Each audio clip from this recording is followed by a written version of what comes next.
sounds good to me, dude. Alright, I realized I reduced my bitrate last night because there was a massive storm in my area and it more or less wiped out a whole bunch of communication stuff. Ooh, that's... Yep.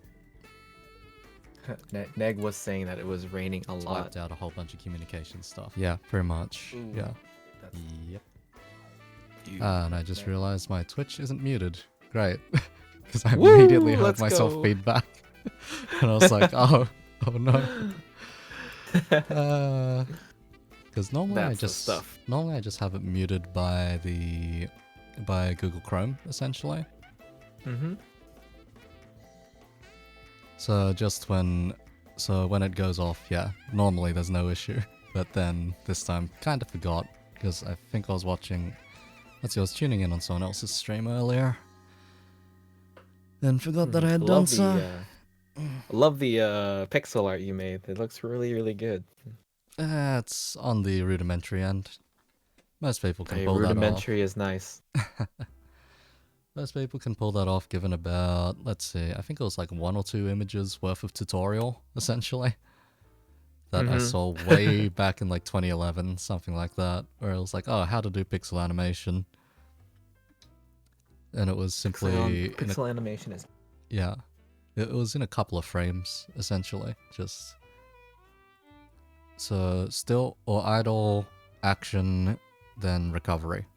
And spend the most time on the recovery, least time on the action, etc. Kind of odd how it works out, but Let me go and find your channel. And then I will...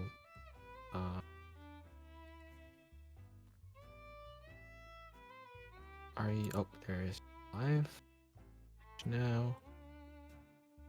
Then I want copy your thing and then host my channel. Channel. Host. There we go.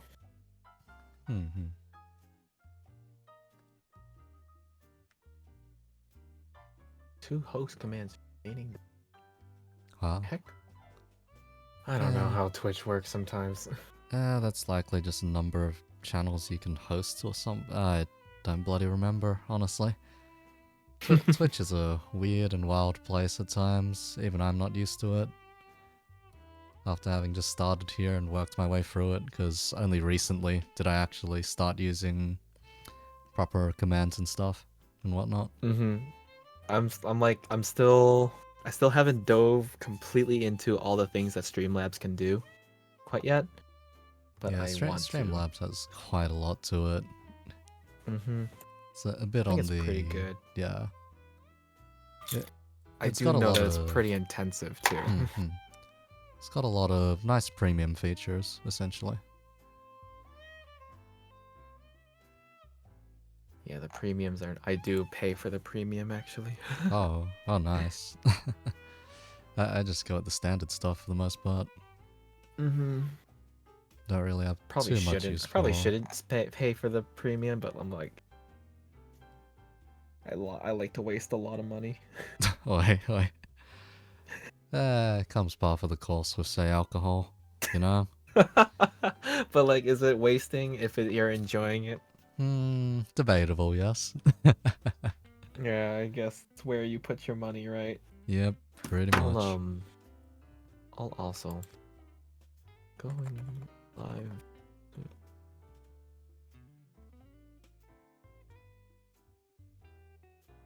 Okay.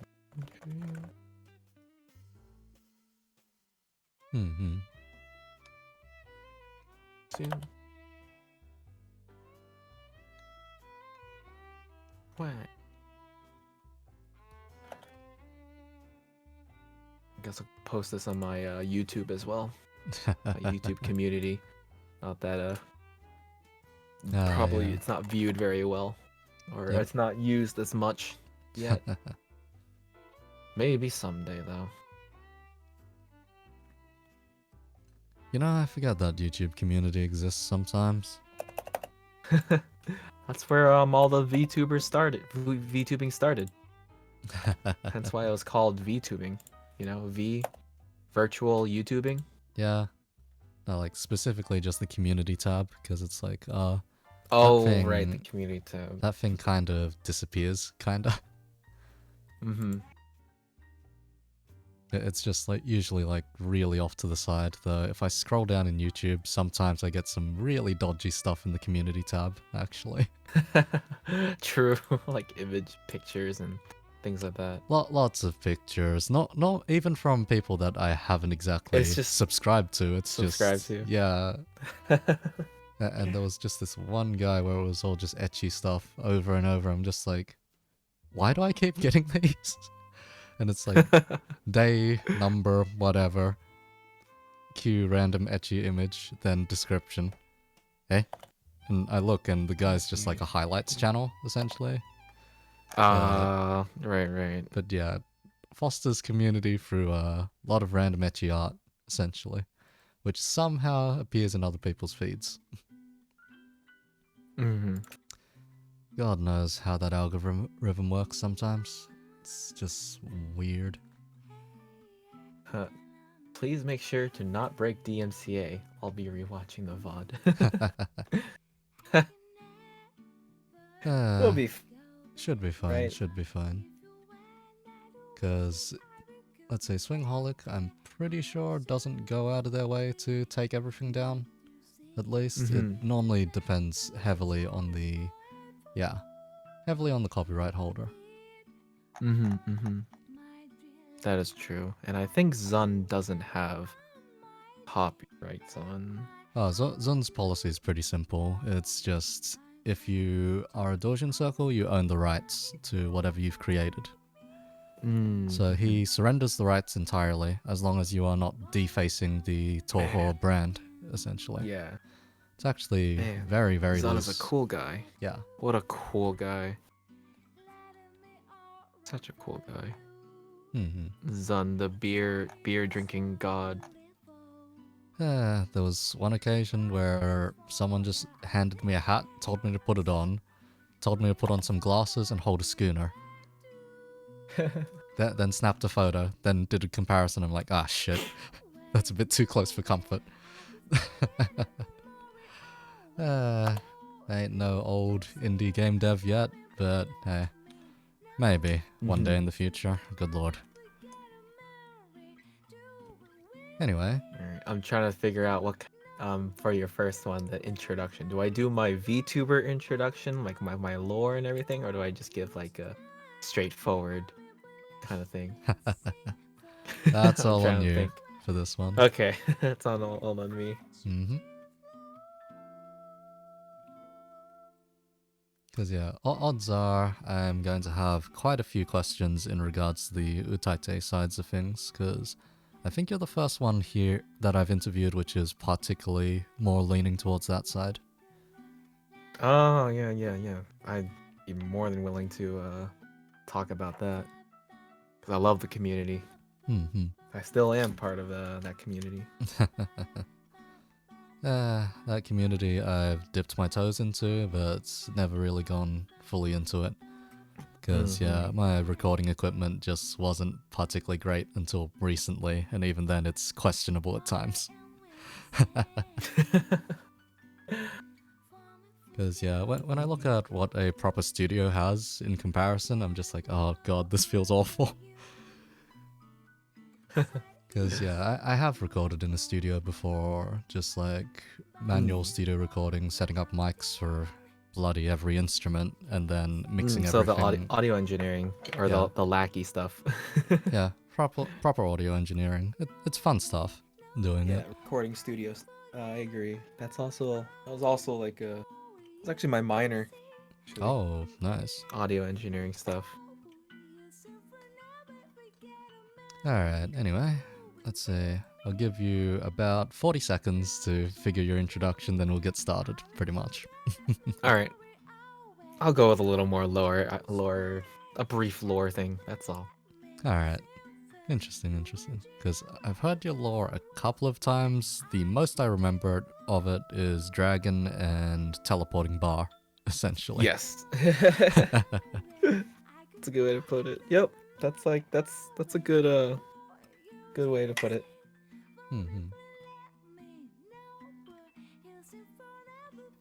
Hmm.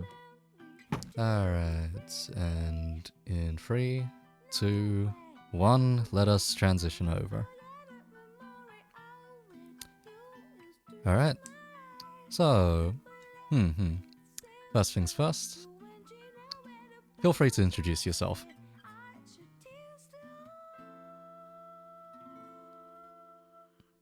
Sorry, hi. Sorry about that. Hi. All right, hi everyone. Zaharo.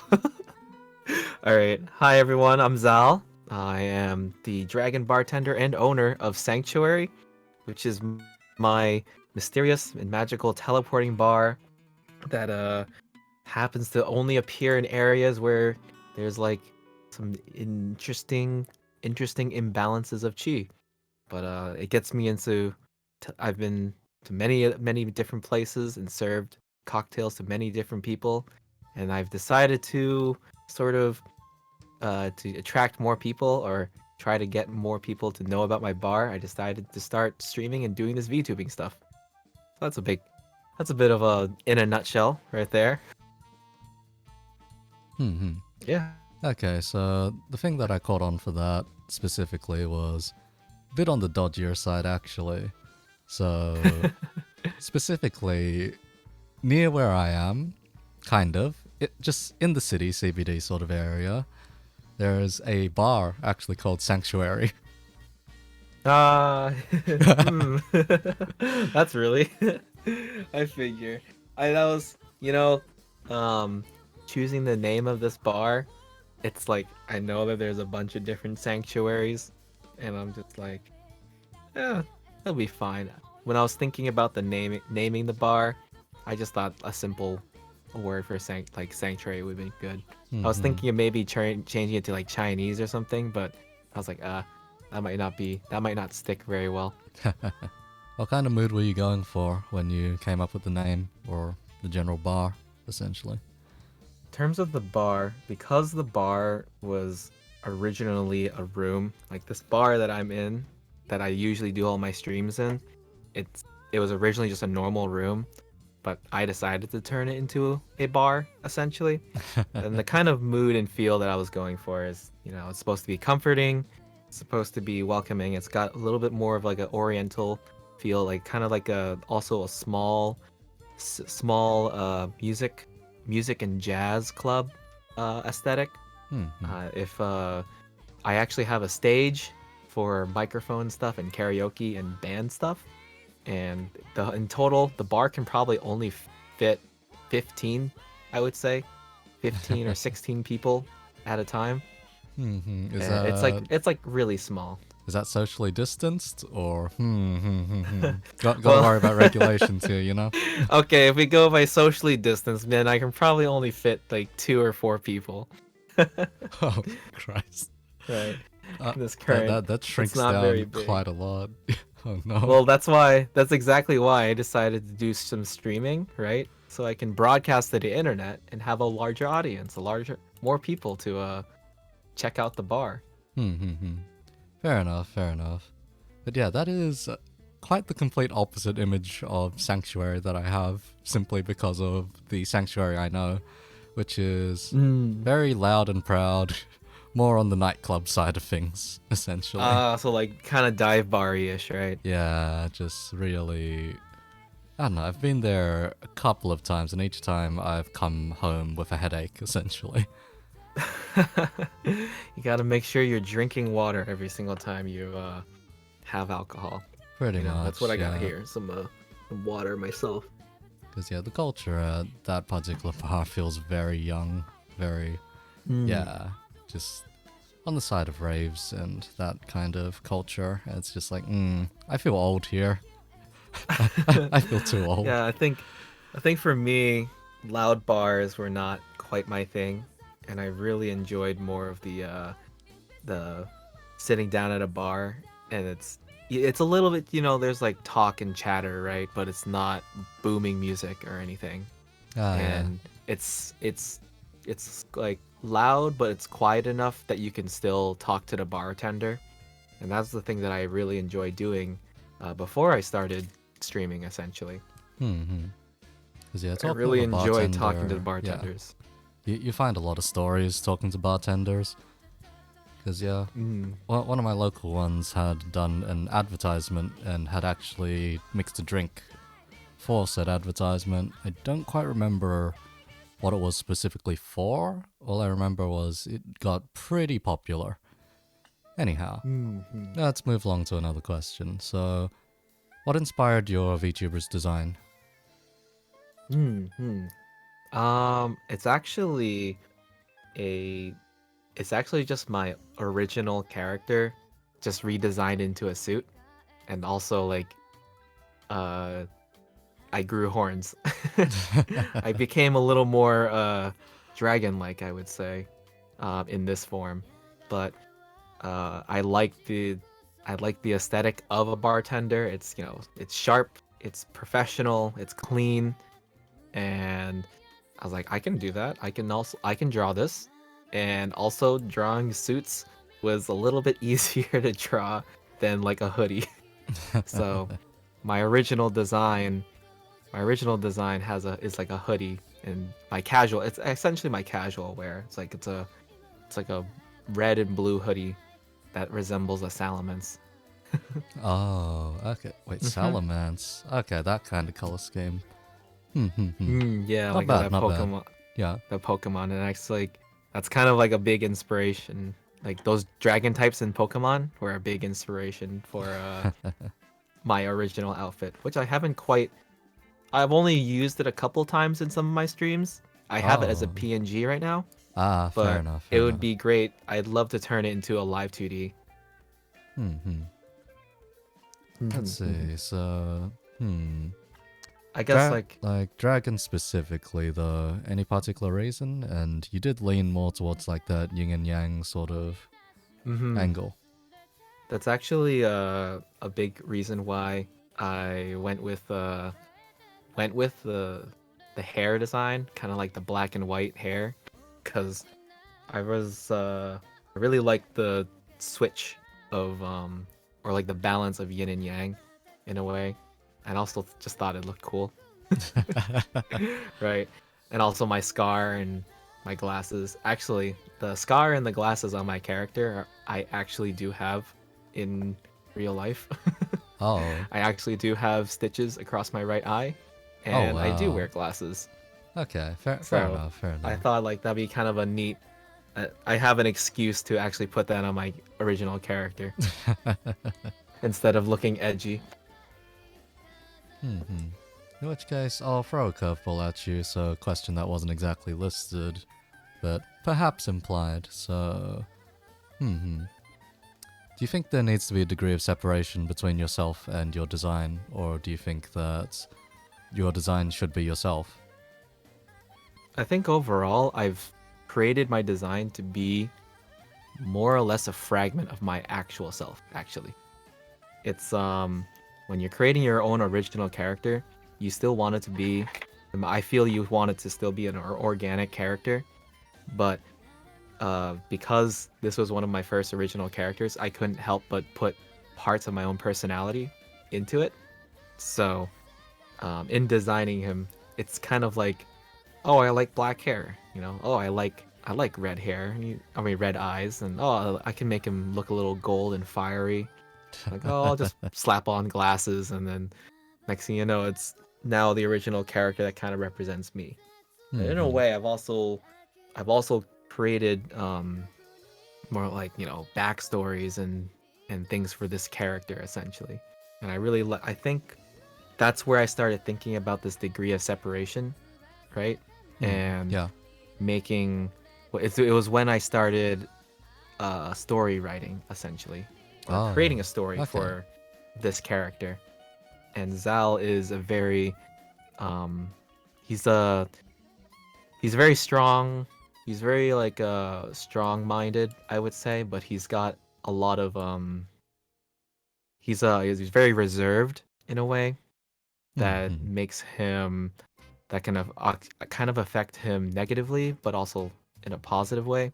So he's very much like he'll withhold his own emotions, and that actually kind of results in a lot of bad things that happen, including the reason why he is uh serving and doing this bartending stuff. Fair, If I were fair. to extrapolate from my character for a second. Alright. So, let's see. I'll throw the question here. So, considering how much effort you've put in, do you find that VTuber lore kind of pays off, or would you say it's not necessary per se? I think it's actually more for self-satisfaction and me having fun, because I really enjoy.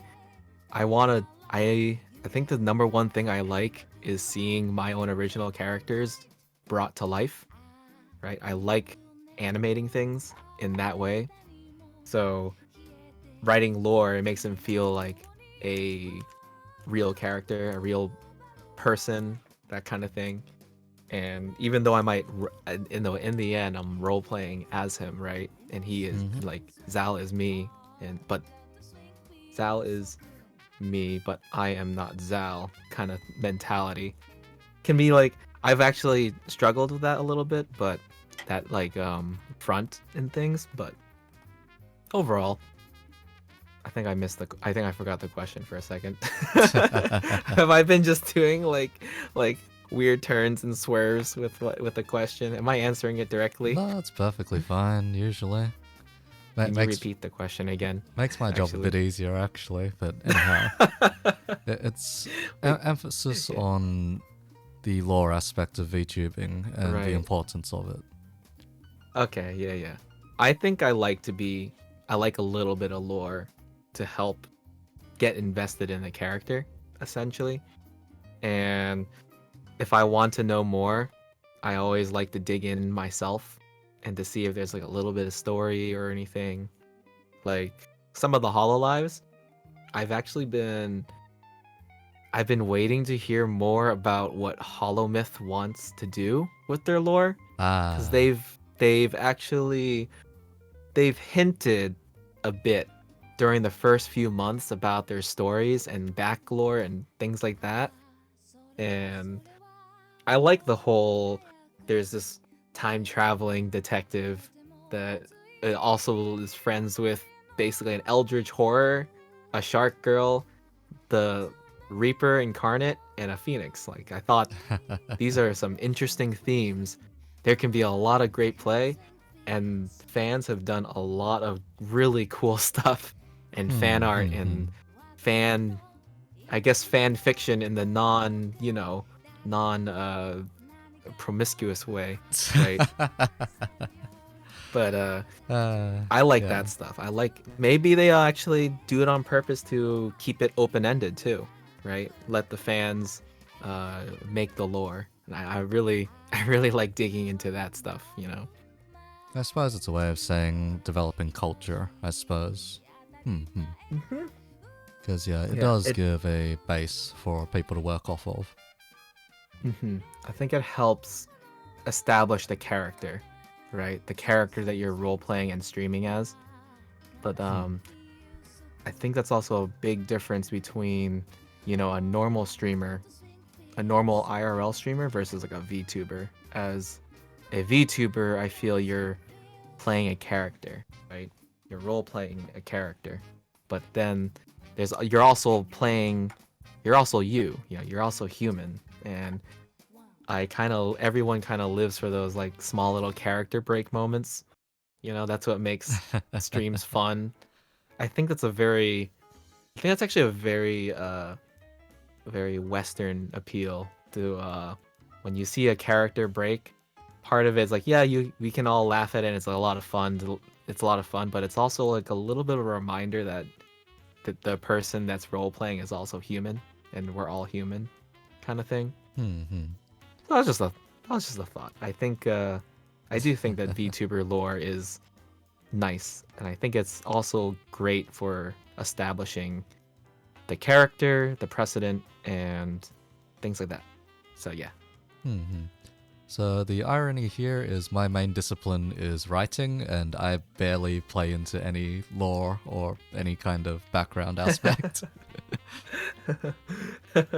Well, maybe it's like hasn't it hasn't dawned on the inspiration hasn't dawned yet, right? Maybe it's just like, I've only started streaming 3 months ago, but I've been writing small little tidbits and lore bits about this original character Zal since his inception, like 3 or 4 years ago. Oh, okay. So 3 or 4 years ago, what was the first concept? Like all the way back then. Let's see. The very first concept was actually it was just supposed to be me, right, with a Salamence hoodie. That was it. It was just like it's supposed to be like me with a Salamence hoodie, and I just wanted to use it as an alias for online use, right? Mm-hmm. And then I was like, oh, okay. Maybe if I'm gonna do online, I don't really want people to know my actual name. So then I'm like, okay, I'll just use I'll just use this name, right? Essentially. And when I first got my character, when I first thought up my character, and I asked a friend to draw it, and when I saw my character for the first time drawn, I'm like, oh, okay, oh, I like this, I like this, and then things started essentially snowballing from there about adding some designs, adding some more designs. Oh, now Zal has this, like a glasses or like a scar and things like that. Mm. Oh, let's add Zal has siblings, and I just started getting imaginative. I used my imagination and just started creating a story off of him using sort of bits and parts about my character, my own personality at the time. Fair enough. Like, me personally, I don't have too much in the way of separation for this current character, really, because I don't play up any angles to begin with, so it's just like, if I'm streaming, well, I'm functionally streaming as myself, and oddly enough, there are some bastards out there which do call me Eco in real life, which kind of throws me off sometimes when it does happen. Oh man, I have actually it sometime in the time that I've been in multiple different communities, my nickname has started blurring into reality as well. Because like some of these communities I know of them in real life, and I also know I've met up with them, and it just feels more comfortable to just call each other by our online aliases, I would say.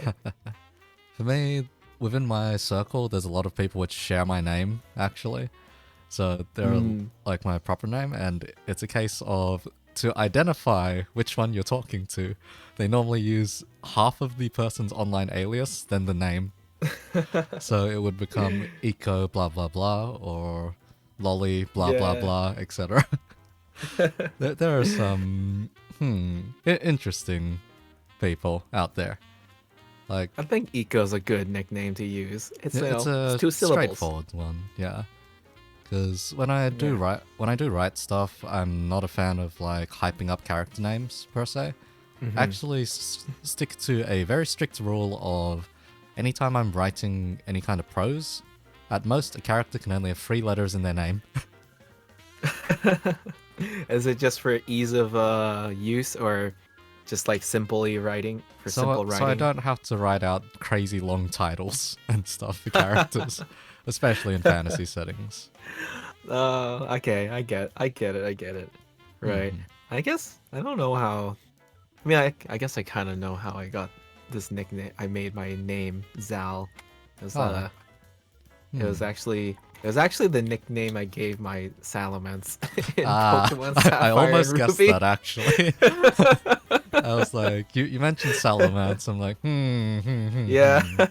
Seems right. Seems about right. Yeah. Yeah.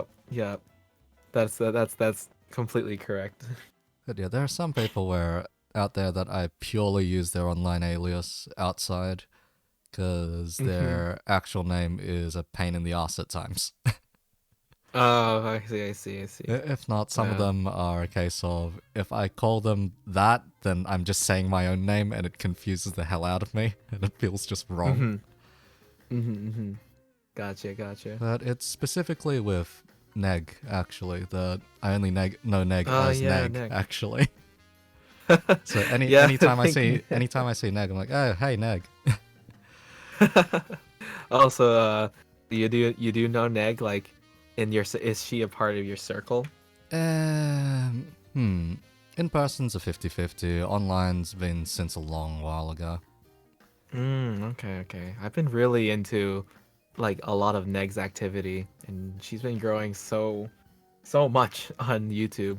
It's like Neg so is awesome to watch. just an absolute mad lad, essentially. Just I know. absolutely crazy. Because, I'm gonna yeah. agree with you there, th- but I respect her hustle a lot. like, She's doing it.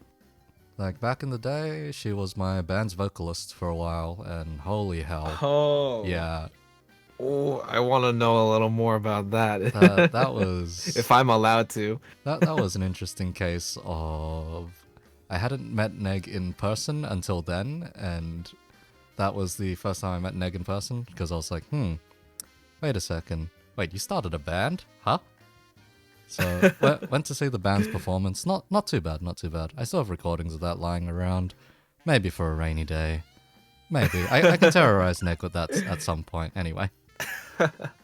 Wait, were you in the band as well? Oh, I joined after those recordings, and we didn't exactly perform live after that. It ended up just being just continuous playing wherever the hell, essentially. Oh, what instrument did you play? Lots of band practice. Oh, I was a pianist back then, so keys for the Oh, most part. oh, Because the band wanted okay. to expand its repertoire, and yeah. Oh, that's so cool. Because I'm also a instrumentalist myself. I Oh, play I play trumpet. I still play a trumpet in a band actually. trumpet, eh? Not bad, not bad. Though I have terrible trauma when it comes to brass or woodwind players at times, but They yeah, have quite the egos. that's just back in high school. The piano was always located next to a certain storeroom. The storeroom is where the brass and woodwind players would practice, as to not annoy everyone else. Unfortunately, if you're Yeah. sitting right next to the door, well, there's a lot of bleed, no matter how much you try. Yep. Yep. Uh, oh, band things can be a completely different topic. Yep.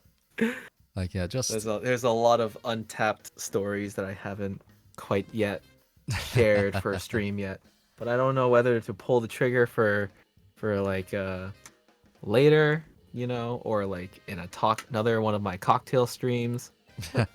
It's like I keep a bank of memories in my head, and they're all labeled "Do it at X," like release at X when time is right or something. fair enough. Band stories, I haven't elaborated too much on myself personally. Just that there were certain people which were members of it in this community, Hmm. kinda. But yeah, That's so cool. That is really cool. I'm always intrigued to know more about musicians and find more musicians to possibly collaborate with, make because some more yeah, music. there was a certain friend of mine which was the one who dragged me into the band in the first place. Because it was a case of I knew Neg was in there, so I was already interested because I knew Neg's singing was already bloody good. Oh my god, Neg is an amazing singer. And then I got slowly introduced to the rest of the members. After some meeting, I was told, "Hey, you want to come jam sometime? You seem like someone who's pretty chill." I'm like, why not? So I come along to the jam session. I start playing a couple of songs while the guys are in another room. I start playing Bad Apple, then suddenly band lead comes up, slaps me on the shoulder. "You're in the band." Me. Hey? That's great. There it Uh, is. You're in. Bad Apple, you're in. The but, audition piece was there. but Right yeah, there. the guy was a very renowned Toho artist as well. It's a shame he had to cease activities, but yeah. Ooh. Good fella, good fella. You make me more and more curious about your past, but maybe it might not be appropriate for all on the interview right now. I've run into way too many talented bastards in the past. Gonna like have to it, definitely poke your brain about that like if you just sometime look in the later. bar server or welcome to the bar, there are a lot of talented fellas in there. Just insanely so. Oh man. Yeah. But yeah, speaking about neg and sort of full self-production, how do you find people which are able to do everything, essentially? So from the art, the rigging, actually being the streamer, then on top of that, having their own talents. In the case of, let's say, with you, it's music and mixing cocktails. So, what are your um, specific thoughts on that kind of stuff? I think overall, it's not worth it. But because I'm thinking in retrospect too, but in the moment when you're doing it, it's it's the zone, you know. It's the zone and the satisfaction of being kept busy and also just creating something that just makes you want to have full control over your own creations, I would say. Hmm. And I think actually because you mentioned it already, I think Neg has or you've mentioned Neg. Neg has made a mention about this kind of mentality of a do it yourself thing. It's not the healthy it's really not the healthiest thing It really isn't. because it it stemmed from it definitely stemmed from a fear of asking for help. Even though Ah. I convinced myself that, oh yeah, I'll ask for help whenever I can, right? I Hmm. can yeah, that's a kind of a lie. But like but I did ask for help a lot, you know, but the kind of help it was so I can do it myself, right? So that Alright. I can learn the process and get the satisfaction and the ego boost essentially that I did it by myself, right? Hmm. And it's it was definitely rewarding, you know. It's Yeah, certainly yeah. rewarding that I've completed a live 2D model in this time. I've debuted within a month and a half and I'm streaming now and whatnot. And, oh, I also do a lot of the mixing and audio, and I mix drinks and audio kind of thing. But like, Yes, it's yes. A mixer in all the senses of the words. but in terms of actually for this another idea. It's like, why did I start? Why did I do so many different things? Why did I become like jack of all trades, master of some? Right? It's like it's like y- I just continuously want to do something, right? Something new. And Fair back enough. then, it was like, oh, I'm working on some singing. I like to manipulate audio. There's audio plus tech, you know, is mixing. So there was interest in I had a lot of interest in making my singing not suck, right? So I edited a lot, right? And I learned mixing and things like that. I also used to do a lot of YouTube videos before I started doing all this Zal stuff actually. Oh. And I made YouTube videos like that's where I learned video editing and whatnot. Hmm. And yeah, I guess that's like in a nutshell to answer the question. It was my thoughts are you have to be some kind of sick masochist to do all the stuff yourself. You have to have Yes. some sort of masochism to want to do it all by yourself. And really, Yeah. I think it's part of it is pride, actually. Hmm. Because, yeah, I massively respect anyone who is a jack of all trades simply because, yeah, I'm one myself at times and it is the absolute pain. But the satisfaction Yeah, you get, yeah, the satisfaction you get is really, really goddamn worth it at yeah. times. But, yeah. It's looking back at a lot of my own covers, right? Even though it's old and not as good, I can still look back to them and be like, yeah, I made that. And I still do. I still look at a lot of stuff that I made and I'd be like, yeah, I made that. I'm proud of it still. It's Hmm. not as good, and I've done better, I can do better, but I like it. I don't hate it. Like, personally, my original industry was games development, essentially. Hmm. The reason I went into that was because I took the coward's way out of, I don't want to be an expert in any discipline or whatnot. Why don't I do all of them? Because game design requires a working knowledge of functionally everything. Therefore, True. therefore you are Honestly. never wasting your time learning anything. Right. But man, game development is quite a hole. Yeah, You wear so many hats. You it's wear a so many different kind of hats and misery. Yeah. yeah, wearing so many hats and also like those deadlines and crunching. That doesn't sound very fun. The deadlines hurt like hell. Good lord. Yeah. Not healthy. I don't think they're healthy. Usually ain't. Though there are some where there's a saying out there which is just an game which is released too early or unfinished will always remain unfinished, or kind of like shit on release, essentially. A game that takes its time will eventually be good, but may not ever come out. So you got to compromise between the two, which is a bit so and so at times. It's not the greatest. Yeah. It's not the greatest fun to be the producer, which has to say, "Oh, yeah, we have to axe this," or "Oh, yeah, we don't have time for that. Prioritize this." When you've got so many passionate minds in a studio trying to accomplish things. I see.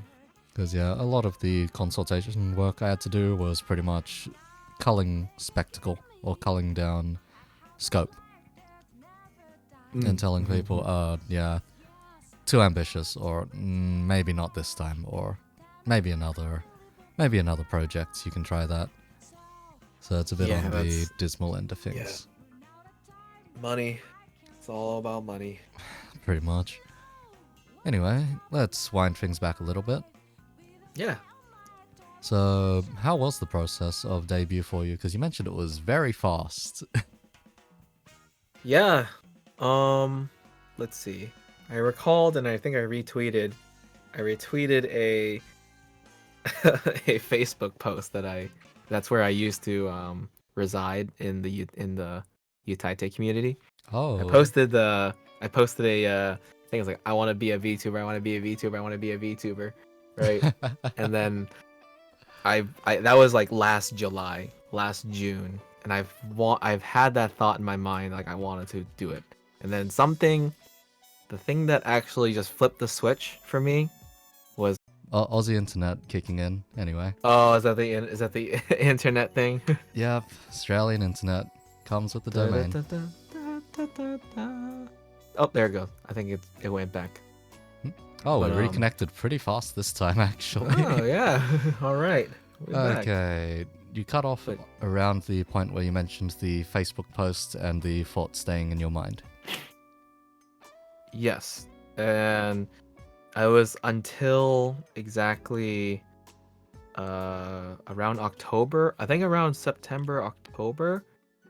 My friend Bao debuted, right?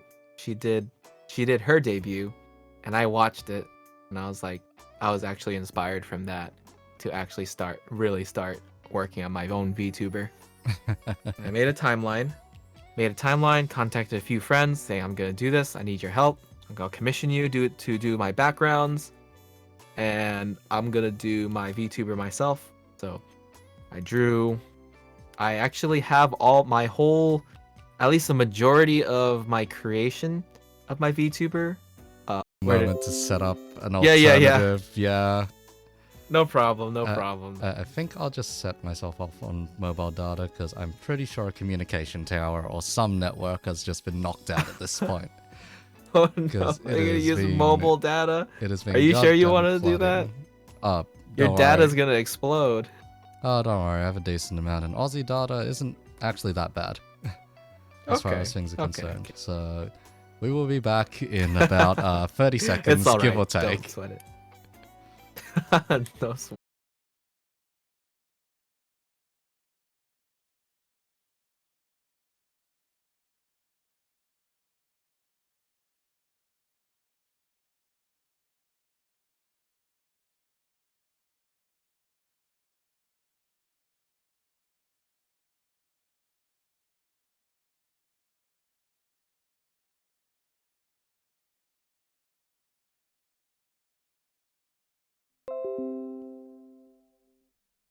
Alright, and we are back on air.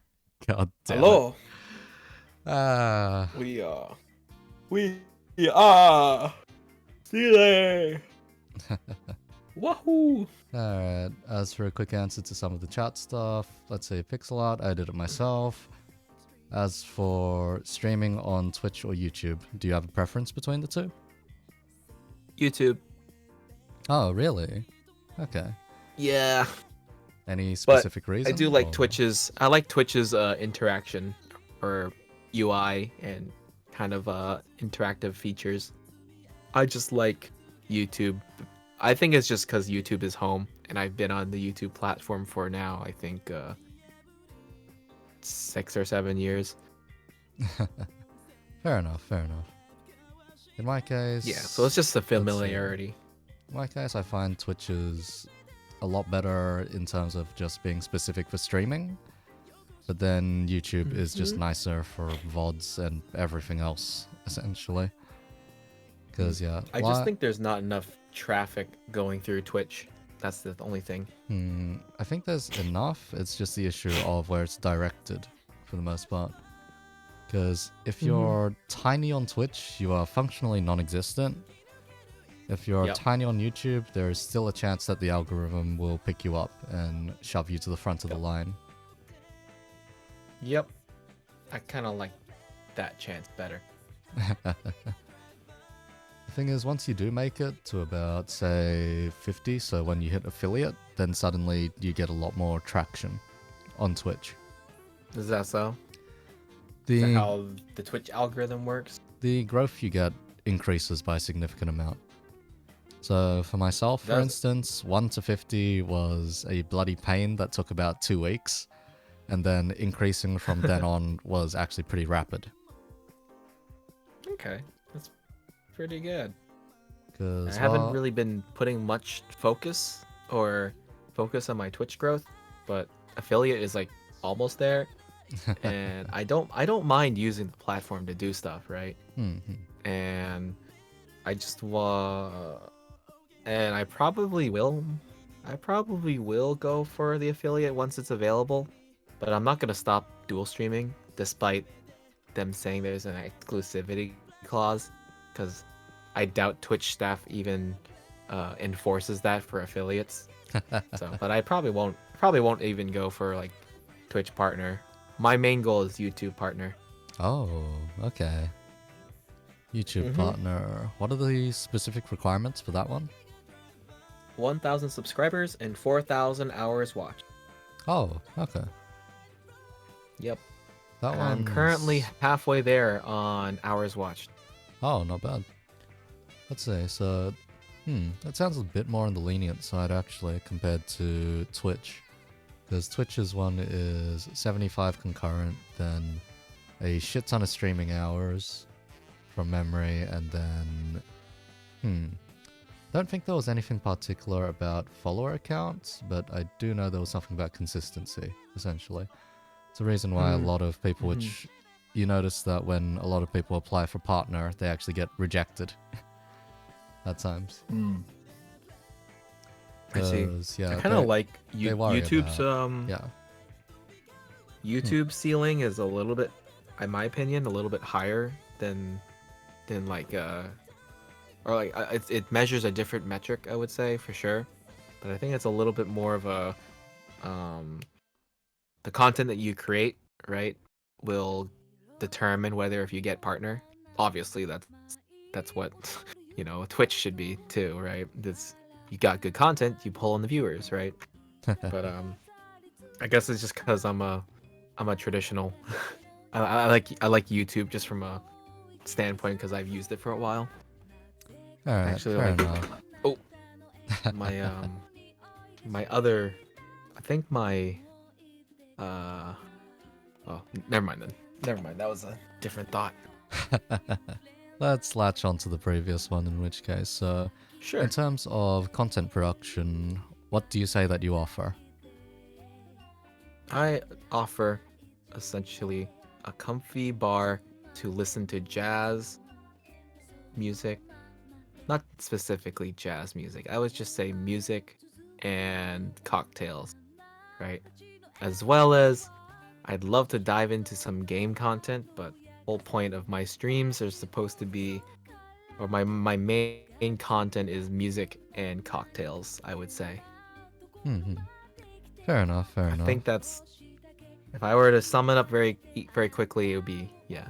But music is supposed to be the focus, despite me not making like a lot of covers or anything. Uh, Hmm. let's see. In terms of, say, covers, do you find that that's an essential part of VTubing, or do you think that coincides more so with the utate sort of stuff? I don't think it's necessary for VTubing. Sure, I think it's more along the lines of um, utaite work, and especially the idle VTubing kind of stuff. Sort of if you're trying to follow in the footsteps of the industry leads, which is Hololive, Niji Sanji, and V Shoujo, right? Then V Shoujo would be a little bit more on the streamer side of things, I would say. Yeah, it But of the definitely likes is, yeah. of and similar, actually, same thing with Niji Sanji, I guess. But I would say Niji's a Hololive. 50-50, I'd say. But yeah, Yeah, Hololive if you follow definitely, yeah. follow the footprints of Hololive, then covers are a good plus, right? That you Hmm. can sing. Yes, they wish to be an idol group like the AKB48. For sure. They're getting there. They're getting there. They're getting there, but remember that Hololive is now an entertainment company. Oh Christ. Yago's dream is dead. They got close. They got close. They still have their concerts and music, but Mhm. nonetheless. Yeah. Sometimes when you look You back know, at the original lore for some of the members, you start questioning things. like Akai Hato. Even just Matsuri. Oh. Those two have some Oh, very Matuli. they have some very basic stuff, but then it's like, how did everything go so wrong? I love it though. I love it. Yeah, yeah. You know, it was actually Hololive that really inspired me to try and create or start VTubing content in general, because how I saw it is they were variety content creators, and people people were watching because of the character, right? People would watch the character do whatever they want. That's how I felt. Hmm. Obviously, in any sort of content for any content creator, right? You always have the core followers, and then the followers that are there to watch for a specific interest, right? There's Ah, followers there yes. to watch you, and people there to watch just a specific type of content.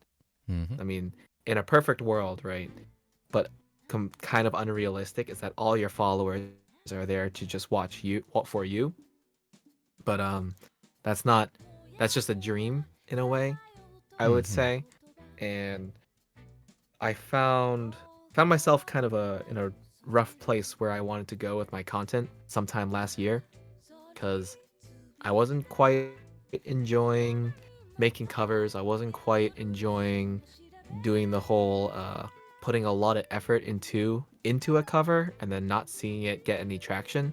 It was a Ah, little, yeah. it's a little frustrating, right? Yeah, definitely. And Definitely. so, I kind of took a pretty long hiatus in the things that I created, and it was when VTubing started really exploding that I was like, wait, you can stream and be an anime character and still do variety content, and people will still watch you, despite even though it might be just like 5 or 10 or like 15 people. That's still better than 1 or 0. Count me Ah. in, right? I saw it as an excuse, not an excuse. I saw it like as like an opportunity to spread out my content, I would say, Hmm. right? And when I thought about it, because my interests at the time and still right now were cocktails, bartending, and alcohol, I thought a music bar would be a perfect way to incorporate more content, right? Yeah, Because yeah. I'm allowed to do music, I'm allowed to do cocktails, I'm allowed to do a live performance too, and I can do bar talks, right? I can Yep. technically have guests over into the bar, right? It fits the theme, right? Yep. The only thing that doesn't fit into that theme is like playing video games offhand and just doing just streaming general video games, right? So Yeah. I'm still working on that at the moment, but I kind of use Roberu as my inspiration if I want to ever just do anything. But then again, he's in Hollow Live and he is the winning son, so there's not much. He's obviously gonna have more traction than me, but he can do whatever he wants. Mm-hmm. He does, but he doesn't really make cocktails, but he's still winning son, right? Yep. But he's very charismatic. That's a big thing. Mm-hmm. In which case, I'll toss it to you. How much do you consider charisma as something that someone needs as a content creator? I think it's required at least some level of charisma, right? Just being able to talk and speak. You need some level, at least like a basic level of it to keep your viewers engaged, I'd say. Now, I think your charisma and speech and talking can be improved as you keep working on it, right? And you can become more charismatic, you can get looser, you can get more comfortable talking to people by just doing it, right? So, I see it as like a good opportunity, streaming actually in general for me as since I've only actually really started streaming 3 or 4 months ago, and Mm-hmm. I'm trying to use it as a way to improve my own speaking, talking, speak my mind, and also just trying to do this live content stuff. Alright.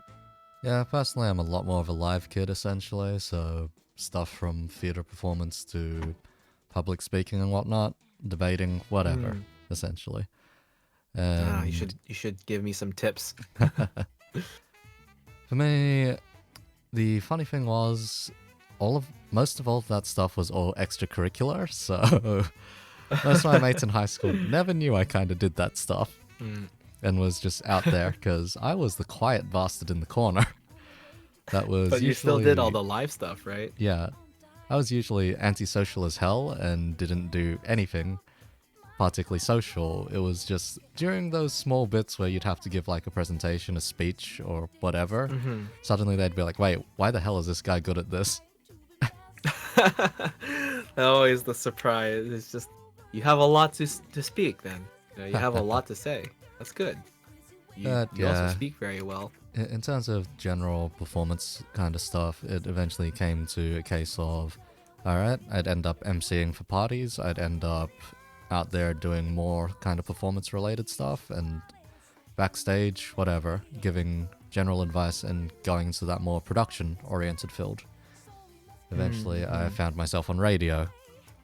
Man, that was a trip. Right. Good lord, that was a You trip. said that you were a previous radio voice, and Yep. you definitely got a voice for radio. I gotta say. I didn't really. I'm actually really curious about that. I didn't really believe it Care to myself share? that I had a radio voice at all, really, until It's soothing, yeah, actually. until after my first show, and my mom wanted to listen to it, so I was like, all right, I'll send you the link, because the place that I worked Yeah. at saved all of the VODs essentially, or rather than VODs, just the audio in more podcast form.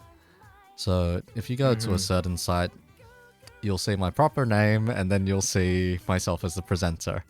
I probably won't release that for a very long time, but nonetheless. Make it a sub goal right there. Right there. Oh, Make it a sub goal. Christ. Or a Oh, no. donation goal. I release my tapes. No, I mean, one of the cases actually- was, one of the stories I did before I stopped was a piece on social deduction games, actually, and that was a back and forth with a guy. Just on people's Thursday night driving home. Or Thursday afternoons That's driving actually home kinda to nice. radio. But yeah, Kind of nice, actually. radio was a fun time. It was a case of I started out just producing stories for a presenter, and then the presenter was eventually like, these notes are way too in-depth. Do you want to take this story instead? I'm like, sure, I'll do it. Why not? Nice. And then, So I yeah. just wanted to make a comment that do you like sharing your content with personal, like, family members, personal friends, and things like that? Oh, oh god. No, for me that's like the worst experience possible. Oh, really?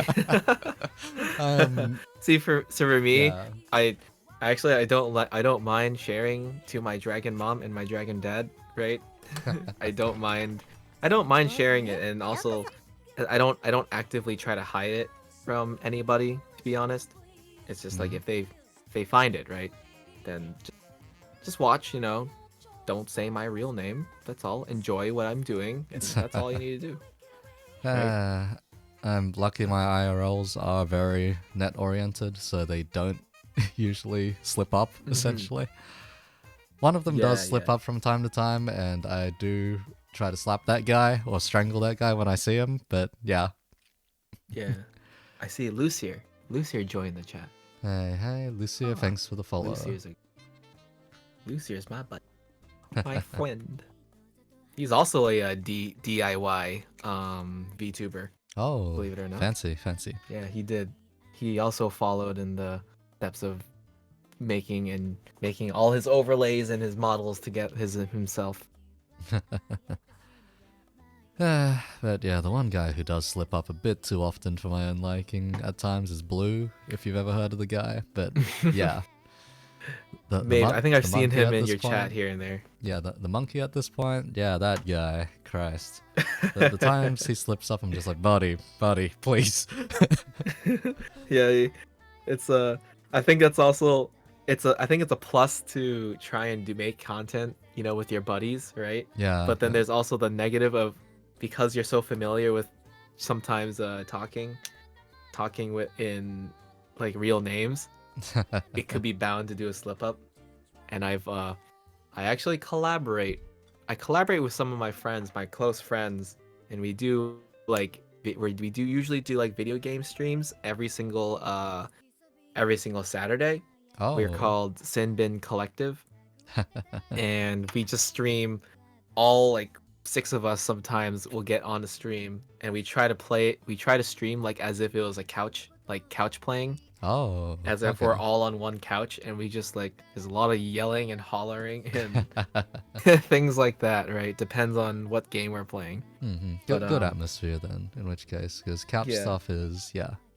It's nice, couch co-op. It's a shame that fewer and fewer games are including it these days in favor of online stuff. Yeah. Because, yeah, as much as the old image of everyone getting together on a couch, controllers in hands, just shouting and whatnot is cool, it's difficult to replicate these days, especially with, with what happened in the past year. God damn it. Yeah. God damn it. But there's a light at the end of the tunnel. We can see it. It's almost there. Almost. We're almost there. Because usually I run like 3 parties a year where I see whatever network that I've built up. I did not get to run a single one last year, so it's like, Oh man. damn, that also meant my alcohol stores started drying up. By yourself? Like, wait, Uh, drinking it yourself or? So pretty much, unless I'm after something very, very specific when it comes to drinks, I don't necessarily purchase it myself. I just drink party leftovers for the most part. I see. It's I just see, that when it comes to party leftovers, people have some very, very wild tastes at times. I am glad people bring all the spirits, essentially. What is your favorite spirit then? I might be diving in. I'm doing the interviewee asking the interviewer for No, a that's second. fine. This is the kind of back and forth I usually go for anyway. So when it comes to spirits, I used to be a whiskey person, then I turned into a gin person. Interesting. What was it that made you switch from the dark side to the light? Eh? Right? Because it's a dark spirit. Whiskeys are, dark Yeah. and they're brown, and then gins are clear from Let's dark to see. light. One was wood, one was juniper berries. Yep. Anyway, for whiskey specifically, I just liked sipping at it and just being able to just have whiskey and water or just whiskey on the rocks, essentially. Yeah. Just easy stuff. I respect that. I respect that. Then when it came to mixing drinks and learning more and more about cocktails, it's slowly pushed towards gin, which is more specific a mixer. Hmm. Because it feels I like could see that. it feels like if you have gin straight, it feels like you're drinking nail polish at times. But if you mix it, it can actually turn out pretty nice. So yeah. It definitely this is a recent development for myself, but Oh, okay. there are actually some good gins that you can sip, and they are very pleasant. But gin is just vodka with juniper berries, right? Yep. And a lot of herbs. Yep. Before I was a When I whiskey figured that person, out, I was a vodka person. yeah, same. When I figured out that gin was just flavored vodka, essentially, I was like, oh, oh. No, it's the same Like, realization people get with soju these days, actually.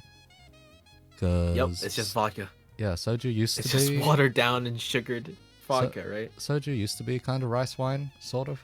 But then in more modern day development, they decided to just use it with starch instead. Yes, yeah, like a potato starch or something. Yeah, right? it becomes very vodka based instead. Like it's it's significantly weaker. watered but, down vodka Yeah. with a little sugar in it. The people I knew from my band were all alcoholics, pretty much. Uh-oh. I am liable to say Neg was the exception, but at the same time, I'm not 100% sure after yesterday's stream. That was so great. She 80% to 20%. Yeah. 80%. I wonder what she made actually. Yeah, I'm curious as well, because 80%. I like coffee cocktails. Coffee cocktails. If you I've had espresso martinis before, but nothing beyond that, really. I'd love to have an espresso martini if I could make espresso. Which I cannot. I do not have an espresso machine, but I have coffee equipment. Oh, Lena taught me how to make coffee. Oh wow. Let's see. So with coffee, I've had to learn a lot more about coffee in the past month and a bit, simply because of an audio engineering course, of which starts way too early for my liking and ends way too late for my liking as well. I see. So have you started brewing or making your own coffee? Not yet, but it has gotten to the point of being more and more selective with where I go for it. Looking for the right flavors and what you like. Pretty much, yeah. It was a case of, let's see, I'd get up early in the morning and my choice was either grab a Red Bull or grab a coffee. And throughout the last month or so, it's been getting colder and colder, and this past week has just been completely belting down with rain. To the point where the river, give or take 200, 300 meters away from me, is probably flooding. But yeah. I forgot the southern hemisphere is the different seasons. Yeah. Like it has been pouring non-stop. Most of my state is probably flooded at this point. It's oh boy. But yeah, it eventually turned into a case of there were two suggestions by the tutors at my place, which was just, oh, if you're going into the music industry, get used to one of two things. Either get used to having coffee or get used to smoking. Oh, I see. Yeah. And yeah, it turned into some coffee said, instead. I haven't drank a brew coffee in a long time. Oh my. Should try. When it comes to coffee, I actually end up going a rather dodgy route at times. I actually go for a cold brew coffee, usually. I like cold brew. Cold brew is really good. Mm-hmm. I think it's very, very good. If anything, that'd probably be my preferred way to have cold brew. Like, have coffee, if it's hot out, especially. Yeah, it's just more a case of, Cold brew is nice because it gets rid of the more roasted or burnt elements of coffee, and the way my family specifically makes it, so let's see, I'm Vietnamese in origin, I probably don't bloody sound it at times, but yeah, nonetheless, Vietnamese coffee, you roast the shit out of that stuff, you burn it, you specifically burn it for that taste of Vietnamese coffee. Huh. Uh-huh. You have me curious. You're gonna have to send me the specs on how you make it. It is very burnt and very dark, usually. So when you sip on it, yeah, it tastes burnt. Well, you're drinking burnt sugar is what the general taste is. If you add the sugar anyway. Sometimes burnt is not a bad, you know, No, it's not a bad thing. It's toasty just, or yeah. smoky, something bitter. It's like over roasted coffee beans, essentially. Okay. Oh, okay. Interesting. Mm-hmm. Anyway, let's see if we can't get a little bit back on track with questions. Yes. Okay, so when it comes to audience appeal, what do you find yourself attracting? I think recently I guess because I was doing some Grand Blue streams, I attracted a few Grand Blue players. So there's that, I guess. Honestly, I've been trying to put a pinpoint on what my audience likes and what they are here to watch me for and what they subscribed to my channel for, really. Because I think the majority originally was there for covers and music covers. And in recent developments in the past 3 months, I think some of them, the newer subscribers, are here for maybe my stream. But, you know, whenever you stream, sometimes it doesn't, the concurrent viewers don't exactly match the subscriber number, right? Yeah, it's usually far lower for the most part. Exactly. Yeah. But usually whenever I have cocktail streams, I always have a few regulars there to make cocktails for. And I always enjoy talking to them. Feels like a bar, you know? You always have your regulars. Yeah. There's people that stop by every now and then. I think that's how I feel. That's what I really enjoy, actually, about the cocktail streams. And sometimes it'll just be, 5 to 10 people there hanging out. Then me making cocktails, me just talking. I think it's just like a real bar, kind of like a small exclusive bar. And I kind of like that. Obviously my ego wants way more viewers, right? I'm not gonna deny my ego wants 1,000 viewers to be watching, right? But I'm just not there yet. Like, I'm not there physically, I'm not there mentally, I'm definitely not there like analytically. Right? God. I think I heavily rely on my Twitter right now and the word of other people and other streamers to try and gain one extra person from like a raid, or one extra person that clicks on my channel is interested in me doing something. And I hope if they watch my streams on Friday, it's like, I hope they find it comfortable, they find it interesting. I hope they learn about cocktails. And honestly, I feel like I really need more criticism from friends and people that are really interested in supporting me. I'm always looking for ways to improve, and sometimes I just can't catch things that I do from my own perspective, right? Yeah. Yeah, I know that feeling. You always need an outside critical eye, but there's not always someone who wants to be that outside critical eye. And like there's the good friends that are there to, sometimes be a little hard on you. And you know what? Maybe I'm thinking about it. Like, maybe I just need some of my friends to be a little bit harder on me. Yeah, it's fair enough, after all. Always better to improve after you've known you've failed something, because the way I see it, if you stuffed up somewhere, you remember it a lot better than if you just did it right the first time. Yep, because there's an emotional pain attached to it, attached to the memory. Yeah, I've learnt that emotional pain way too many times in the past month. You know why? Over at the institution I'm at, they are they very much take that route where it's like, make the mistakes here. That way you won't make Yeah. them later on. Because Yeah. the course I do encompasses studio work as well as Yep. live work. So Mm-hmm. stuff like lighting, setting up PA systems, then setting miking, whatever. All the kind of grunt work, essentially. Mm-hmm. Yep. Whilst we do have some work on doors and whatnot, actual mixing and production, the emphasis is definitely on the more employable side of things. Because you can make music. Technician work. You can make music, sure, but not everyone's going to pay for your music. People are going to pay for a guy who's boots on the ground, on the other hand. Yep. You're right. People, the people that set up stuff, make it sound good.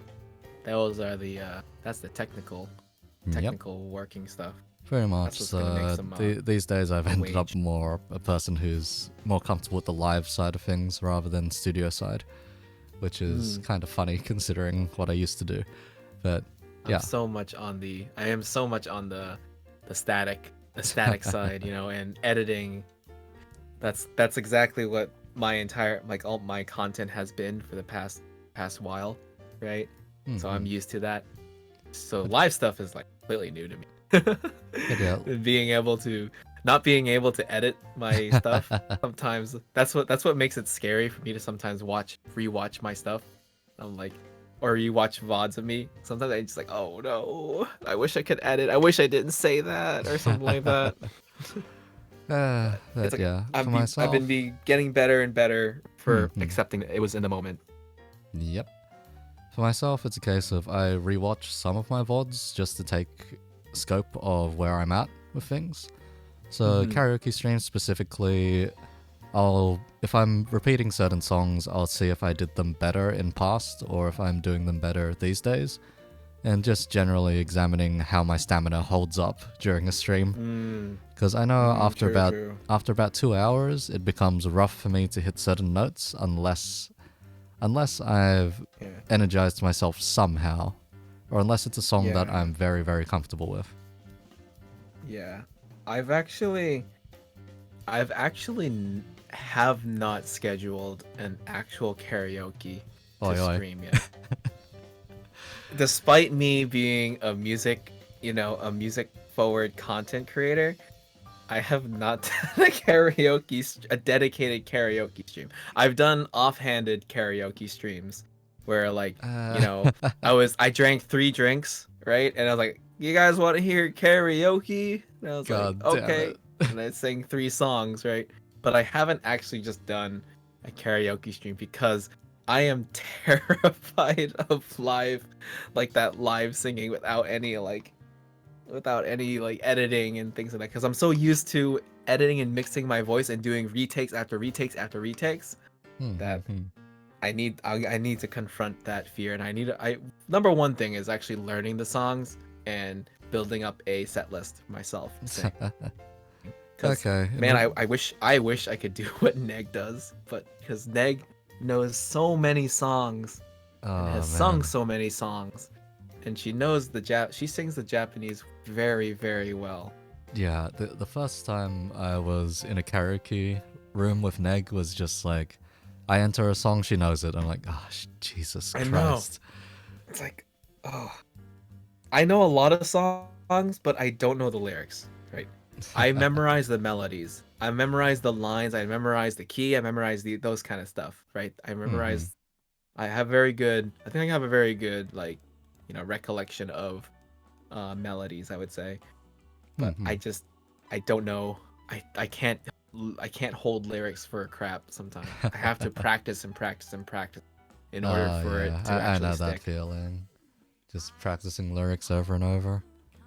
Because myself, I was more the case of, definitely memorizing melodies and such more so.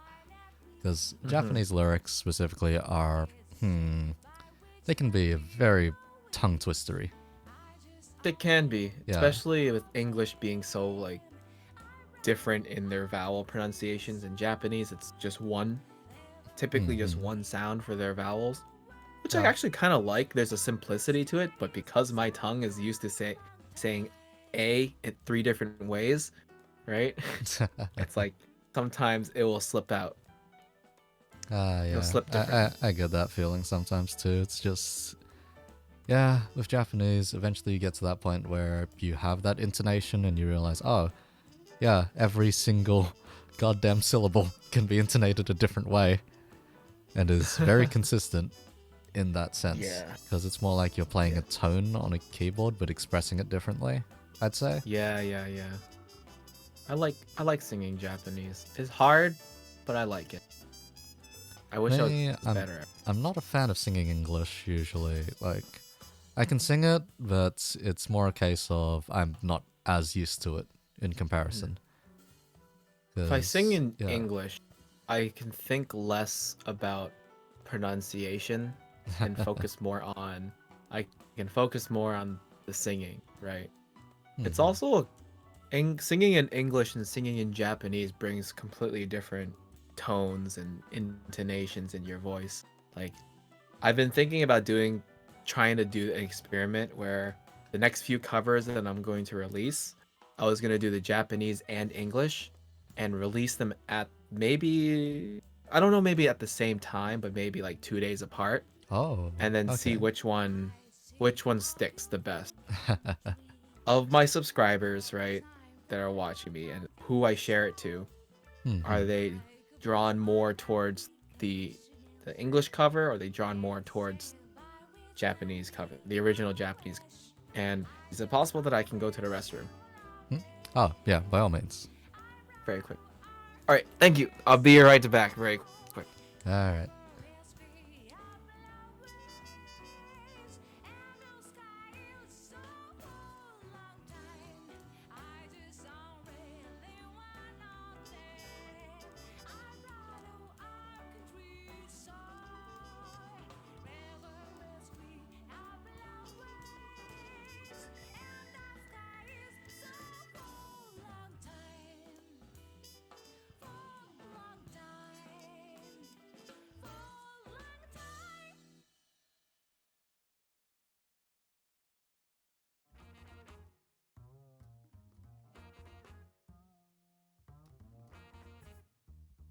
Mhm.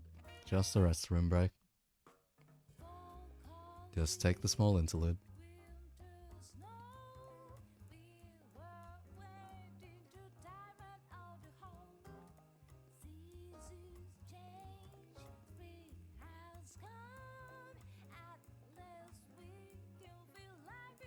Okay, Alright, welcome back. I am the back. I should refill my water, but it's okay. I'll be good. Alright, since we're into Yeah. All the right. topic of singing and whatnot, how do you feel Yeah. about the Utaite and VTuber sort of crossover between the two? Do you feel like there's a lot of I love it. crossover, or I think there's a lot of crossover. I think I think I've said this a lot. I think Utaites are very powerful content creators. There's a lot of people, a lot of Utaites that have all the skills necessary to creating the content for VTubing, I would say. I think in a way, to me, I feel like Utaites were VTubers in a way, like the whole time, oh right? yeah, Just not definitely. streaming. They weren't So, really same thing with like how Utaites have their own persona and their own alias and their own OC. yep. It's just like we just we have our own character and we sing covers with that character, right? And we Uh, kind of like talk to each other in with these aliases. So I one think of the Utaites that probably scares me the most is Mafu Mafu. oh, Mafu Mafu is amazing. I Yep. love the boy. He's Christ also alive. Yeah. you seen any of his streams actually? Yeah, I've tuned in on a few here and there. It's like there's like a lot of like really soft energy, but then there's a lot of chaotic energy Yep. when he does stuff. I love the contrast so much. But I know there's also a lot of VTubers that were previously Utaites or still are Utaites, Mm-hmm. and some don't want to disclose it, some want to keep it separate, some have moved on from Utaite stuff. But I think it really does go hand in hand, and I think I want to find more and more. I really do want to find more Utaites that are in the community that are Hmm. also VTubers, because And yeah, I think together we can be strong. case in point, we do have Neg, which is oh boy, Hmm. used to listen to her previous stuff before that kind of got zapped, but yeah, damn, Hmm. is what I'll say. I think, yeah, and I don't know.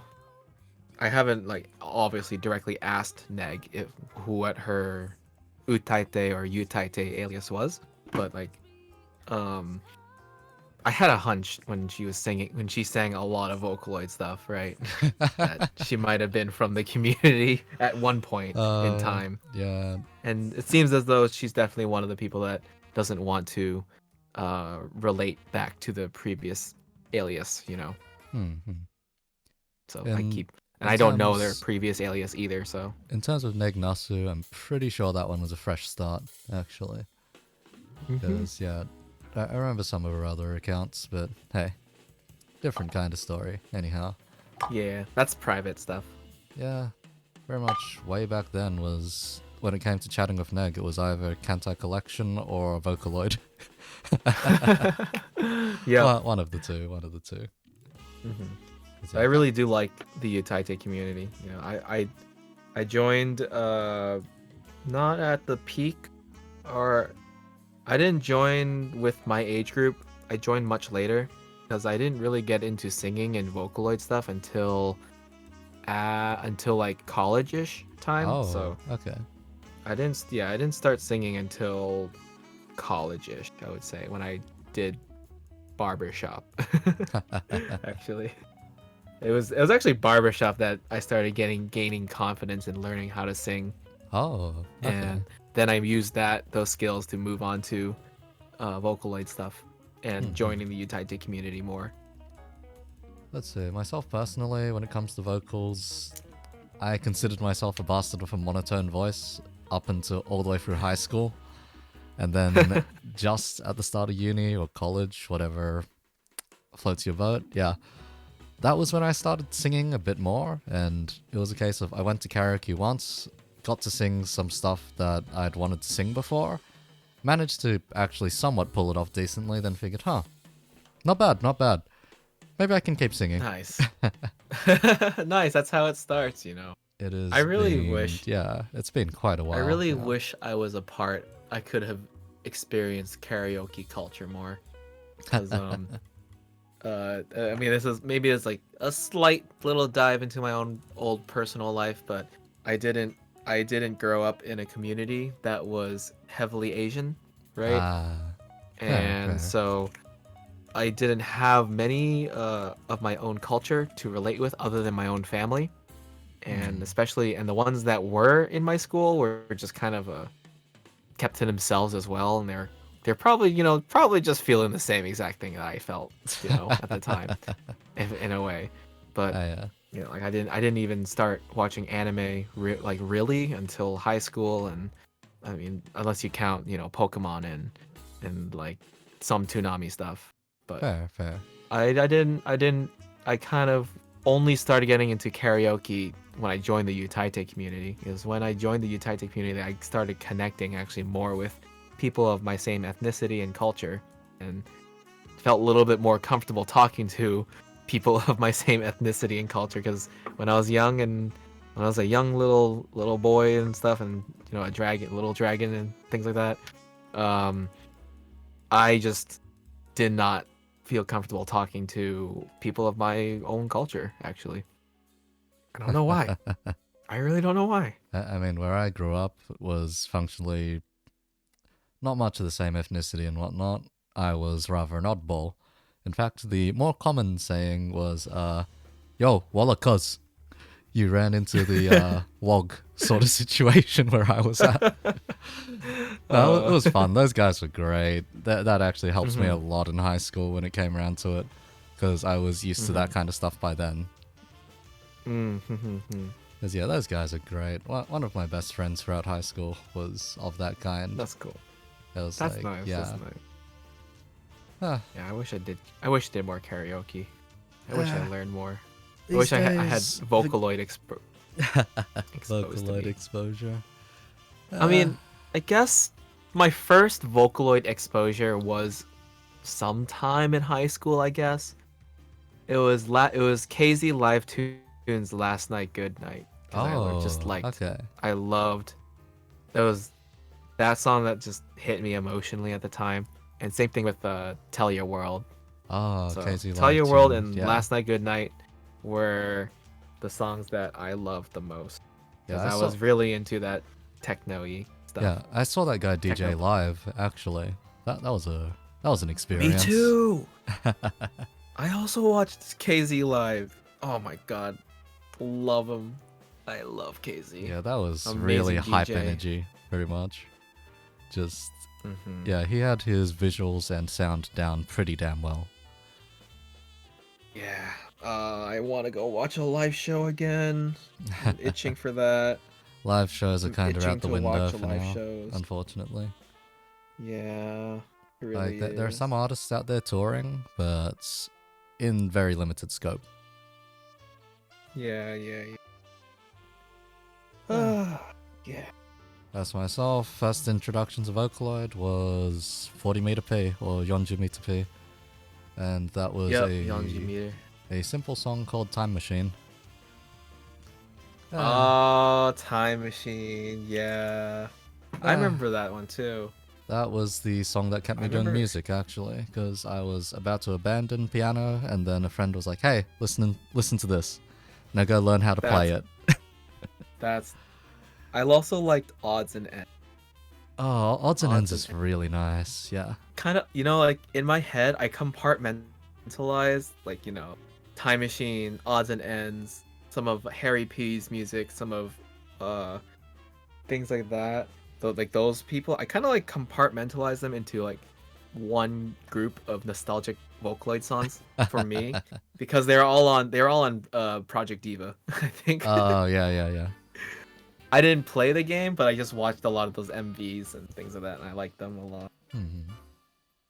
Like when I saw Time Machine get an MV, I was hyped as hell.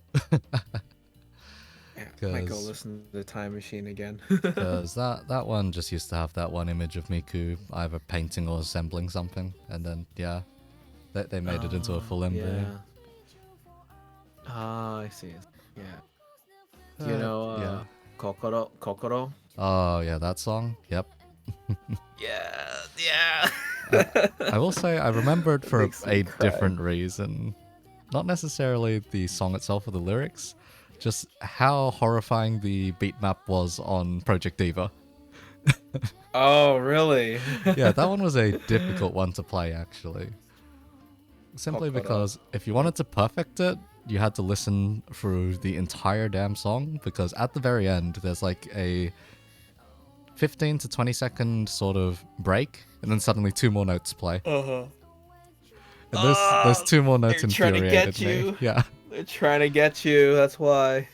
No matter no matter how close I got to perfecting that, it'd just be those two notes, and one of them would say safe, and I'd be like, ah. That Yeah. would Full just comboing rhythm games. yeah. For like rhythm games, Project Diva was probably the only one I could get down pat. Every other rhythm game I've tried, I've been kind of on the horrible side at. Mm-hmm. Yeah, yeah. I think the only the rhythm game that I was very, very into was Demo and Citus Oh, on the Sidus mobile was phone. really fun. Yeah. Oh, so much fun. I actually million mastered like one or two songs. I think I only managed to pull off one song Million Master, and I think that was Halison, probably. Yeah, it was. Okay, I wasn't able to play any like the level 9s or anything. Actually, I guess there was one level 9. It was Vanros Cloud's Darkness or something like that. Oh, yeah, yeah. That was the only at the time. I think that was the only. The tricky thing about that level was I think it was the only map with a 3 tap and a 4 tap. Oh, And God. I thought only dual taps only exist in in that game. Nope. So that was fun. That It's was a because very it fun map. feels more like Cytus is less designed for like a phone and more designed for like a tablet at times. Because True, if you see true. how people play it on tablet, you can see how different the hand motions are in comparison. Yeah, they use their fingers, whereas mobile players use their thumbs. Yeah, pretty much. That's why I can't play rhythm games on phone very well. Because, yeah, I'm not used to tapping with thumbs. I'm used to tapping with I all other learned how fingers. to do both. I learned weird ways to hold my phone so that I could finger tap. Actually, Oh, there were yeah, just I've done the same weird before. ways. I just The rested on my claw. I rested on my knees and just tap away, essentially, at times. True, true. Yeah, yeah. That's also one of the ways that I did it too. Hmm. That was a good time. Yeah, weird control schemes just remind me all the time of freaking Monster Hunter, of all the damn things. Because that game, Oh, you had to Monster play Hunter. that Yes. with a claw grip. Yes, the claw. I remember that. Just, Monster Hunter 4U was my first Monster Hunter game that I played with friends. oh my. Yeah, One of the the experience greatest with friends mobile is, games. yeah.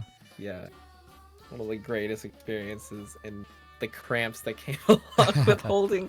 If you had a normal 3DS, right, then you had to really hold it. It was very uncomfortable, right? Yeah, And I yeah. remember some of us getting the new Nintendo 3DS with like the little like C-stick nipple controller thing, right? uh, It was like, and I remember using that, and it felt more comfortable, but it was still, some of us had to use like the dreaded claw grip.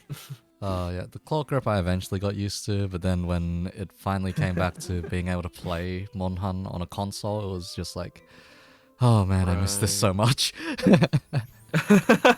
Wait, do you have Monster Hunter World then? Yeah, of course. I got all the way up to the final boss of that, but then stopped before all the additional content, pretty much. Oh, you haven't done Frostborn yet? Well, Iceborne? Iceborne? Iceborne, I've done up to the Guiding Lands, and that's about it. Oh, okay, okay. Because I'm like past halfway through the that, Guiding Lands. past Guiding Lands, I've done Safi Jiva, but that's realistically about it.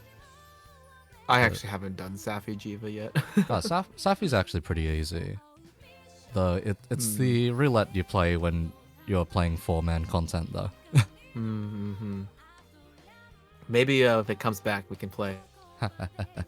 Sure, sure. It's either You you can get teach me the raid. it's either you get those longsword players that fly in and die straight away, or you get those or you get a bow player which flips in and dies straight away, or you get that insect Yeah. glaive player that doesn't contribute the entire fight, or you get the hunting horn player in the corner over there that doesn't understand hunting horn is actually a really offensive weapon. Playing the song of their people. Because the thing is with Monhan, I use every single weapon because I just don't discriminate. The two that I probably You're specialize in, multi-user. the two I specialize in probably are bow and charge blade, and to an extent longsword. Oh, okay. Just those three specifically, but yeah.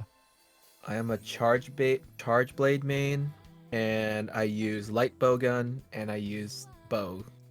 I have also pretty sufficient in the great sword and longsword.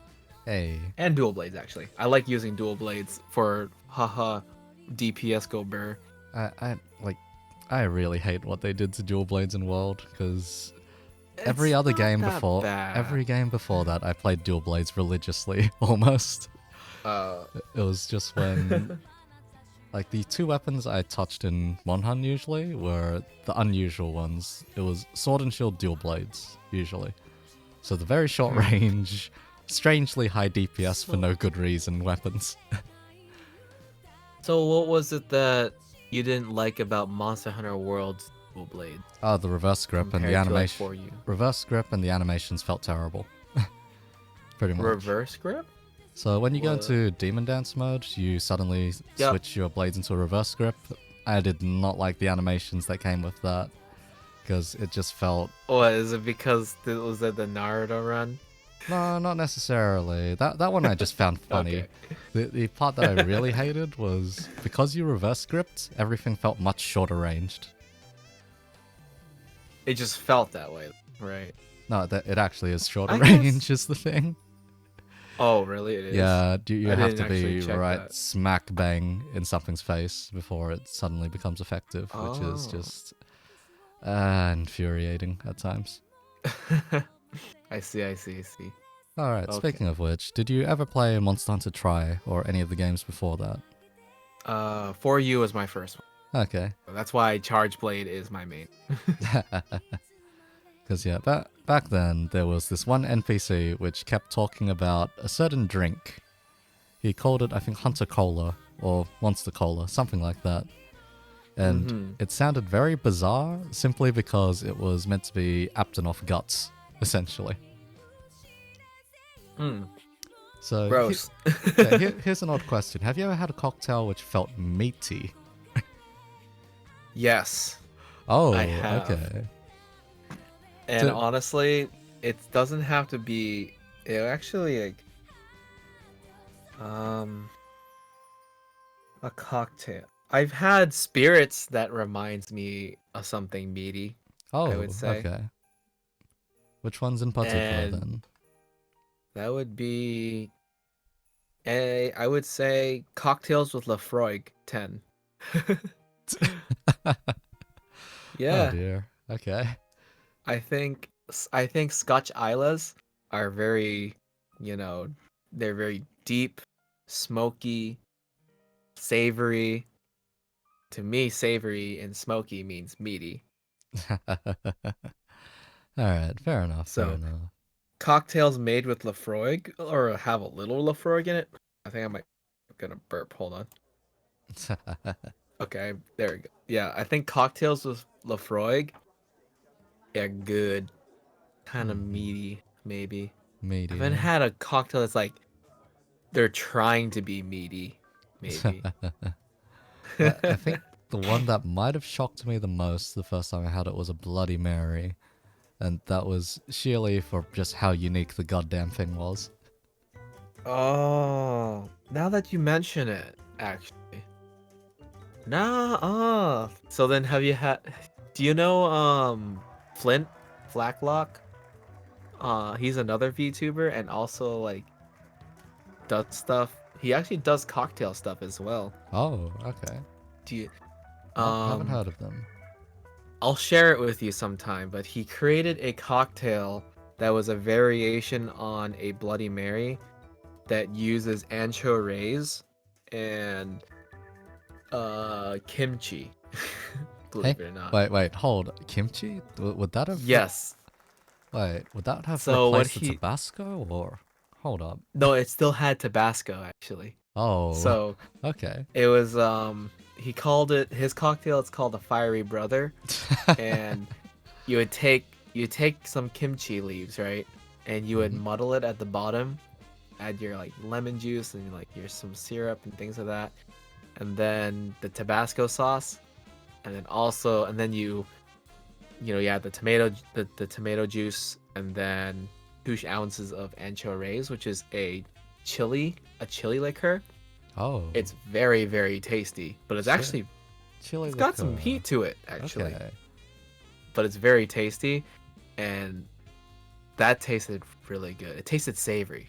Okay, I I haven't will have Savory hasn't been something I've had in a cocktail very much, but I'll mhm. send it to you. I will have to note down the chili liqueur because so I Yes. took a friend out drinking the other night. That was what I posted Ooh, of, nice. like the last word. I think it Right. Oh was yeah, Harvard classic last word. and yeah, Harvard and What is a a Harvard? yeah, Harvard. Let's see. It reminded me a lot of of a Negroni, just not quite one. Mm-hmm. What Let's what is it? see. How do you make it? Give me a second to look up the recipe because it was my first time seeing it the other day too. Mm. Because yeah, The last word, Harvard, and a. I don't see the picture of the the last last word. word, yeah, I I know what it scoffed looks that like. one down really fast, actually. They're great. It's a great drink. Honestly, it's the perfect cocktail that expresses how four ingredients can work so well together. I think the place I went to made it a bit on the odd side though, because The easiest way I could describe it was rather than on the sour side or whatnot, it was closer to feeling like garden fertilizer with a cherry inside. Which is... Garden fertilizer? Yes, with a cherry on top.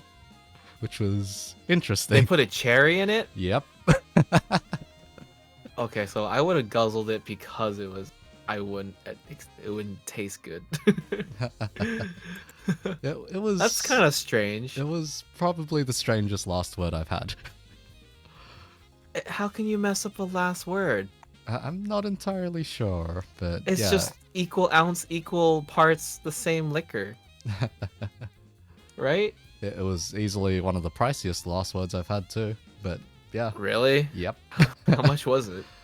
Let's see, it clocked in at about 27 AU? Yeah. Okay, that's like in USD. What's that? What would that That's be? about like $22 roughly. What? US. Yeah, something like that. What the heck? You're kidding me? It was pretty pricey they- for a last word. Did they know what spirits they put in it? Let's see. I don't have the receipt anymore, but I know they put in a fancy gin for some reason. Oh. So that might have been the Okay. cause of the flavors clashing and going a bit wild, but because normally for last words I'd normally just use something a lot simpler. Just Yeah, like Beefeater. yeah, just Beefeater's fine, really. Yeah, Beefeater is perfectly fine. You don't need to get fancy. Yeah. Okay, so a Harvard is a brandy twist on a Manhattan, it claims. Brandy Okay, so 2 ounces cognac, 1 sweet vermouth, two Okay. 2 dashes of Angostura bitters, and a bit of Oh. soda water. Orange peel for garnish. I Make like- sure you use the aroma. I like that. That could be pretty good. It could be more fruity. Mhm. I always associate brandy as more deeper grape, kind of like a closer to a wine-ish flavor. Yeah, because this one, Sometimes musty actually, I would say. yeah, this one right away reminded me of rice wine when I took a sip of it. Interesting. So you thought of rice wine to brandy. Yeah, surprisingly. Oh, like actually, rice wine does have a little bit of a mustiness to it, huh? Yeah, Would you say? yeah.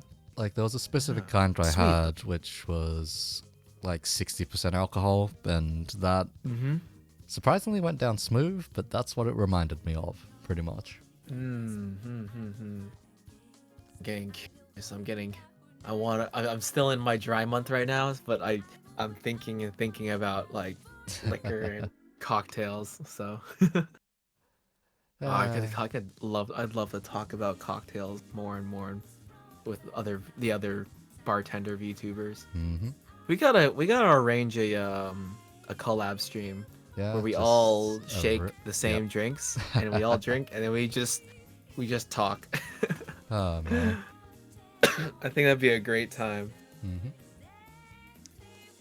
I need to go out and experiment with more stuff, honestly, because most of I'll help you out. most of my knowledge is whiskey or gin based for the most part. I'll help you out, dude. I know maybe the spirits might be more expensive near you, but I'll help you select the spirits that I know guaranteed you can make a variety of things. What do you mean more expensive here? It's Australia. We're drinking culture. Is it cheaper actually? Potentially at times. I actually don't know. I don't know how prices work, outside, how alcohol's priced. Because like the price of alcohol in my area can be vastly different depending on the vendor. Let's see, how much actually. do you pay on average for Beefeater's gin? A Beefeater gin on average would be like 17 USD, 17 or 20 USD, or Wow. cheaper. Okay. See, here's the thing. It depends where I buy it actually. 17. let's see what- Wow, okay. Let me see Beefeater at one of the liquor stores that I go to frequently. Beefeater. Well, the place that we have a place called Total Wine. Oh, So okay. it's like $20. $20 at there. 20 USD. Okay, and that's for how big a bottle? 750 milliliters. $7.50. Okay. Let's see. If I'm to look... Oh, Christ. Okay, never mind. We've been shafted pretty hard here.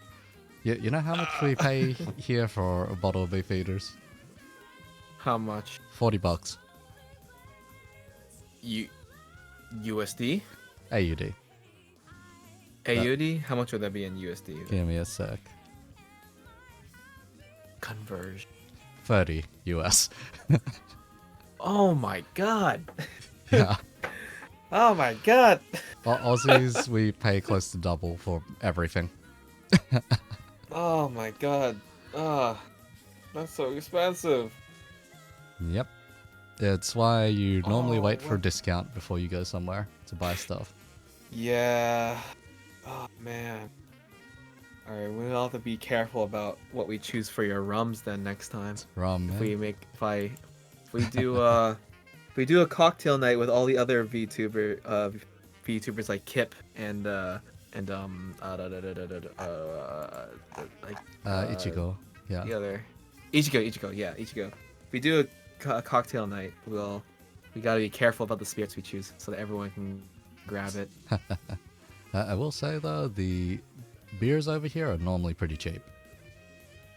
Okay, that's good. So if you just want to get pissed at a pub, yeah, it's cheap. If you want to pick up cocktails though, sometimes they're a step up. Depends on where you end up. For instance, Yeah. at a fancy restaurant, it was like $18 for an Aperol Spritz. At a local Oh my club, God. it was about $12. 12 AUD. Yep. So decently on the cheap side as far as cocktails go, at least over here. I was gonna have a AUD to USD converter. Just because 18 UAD. AUD to USD. $13. $13 for an Aperol Spritz. Jeez. Okay. Yeah, it was. Oof. Yeah, and it wasn't very much of an Aperol Spritz from what I saw, because a friend had ordered it, and it was actually a pretty small glass, and I was like, oh man. Jeez. Ripped off. Then again, I wasn't much better off. I was paying 16 for a Negroni. 16. 11. That's 12 all bucks right. for 12 bucks for a Negroni. I guess that sounds about. Yeah, Actually, that it's- sounds like in the ballpark It's for about a in the New. If you ballpark. buy a cocktail in New York City, Oh, that damn. sounds about All right. right. Actually, New Oh. York City cocktails would be around 15 USD, which is essentially around 20 AUD. All right. The average price of a cocktail, I think, in general, would be 15 USD. Okay. Because, yeah, normally when I go out drinking, I set aside about $40-50, essentially. Grab 2 Mhm. drinks at a bar, and that's about it. Yeah, 3 is my what I go for at any cocktail bar. I always do 1 on the menu, 2 that's kind of wild, and then 3 for a custom serve. Fair. That's kind of like what I've been doing, what I've done. These days, I normally just, let's see, first one's on the menu, second one is whatever I'm feeling like at the time. Yeah, that's a pretty good. I think that's a pretty good way to do it. Yeah, I rarely go for the third one unless the first 2 weren't particularly satisfying, in which case then I'll be like, yeah, why not? See if these guys can't actually have something nice, essentially. What's your tolerance? Let's see, before COVID hit, it was pretty damn high. It was around the ballpark of 8 to 12, essentially, which isn't too bad. Shots? Yeah, give or take. Yeah, it's fallen down to the closer to about 6 at this point, which is just not particularly great. So yeah. I think for me, it's around 6 or 8 will I get drunk, but like not vomiting drunk. Say I've never really tried to drink to vomiting drunk though, so Because yeah, two cocktails is already enough for me to go a bit. Yeah, question having the third these days, essentially. Yeah. Feel ya, feel ya. And the last time I had a third was just like, yeah, I am not going for that fourth one. You two can have fun. Yeah. Because yeah, Gotcha, cocktails they average about 2 to 3, depending on how boozy they are. Mm-hmm. Because Usually cocktails are like like 2 shots of liquor. yeah, pretty much. There are some I know which are specifically made to just fuck you up, but I steer clear of those usually. I'm Like not an the adios mofo. I'm not the kind of guy which orders a Long Island iced tea or any variety of a Long Island iced tea. Yeah. Yeah. Because Me neither. that thing is asking for trouble, so much trouble.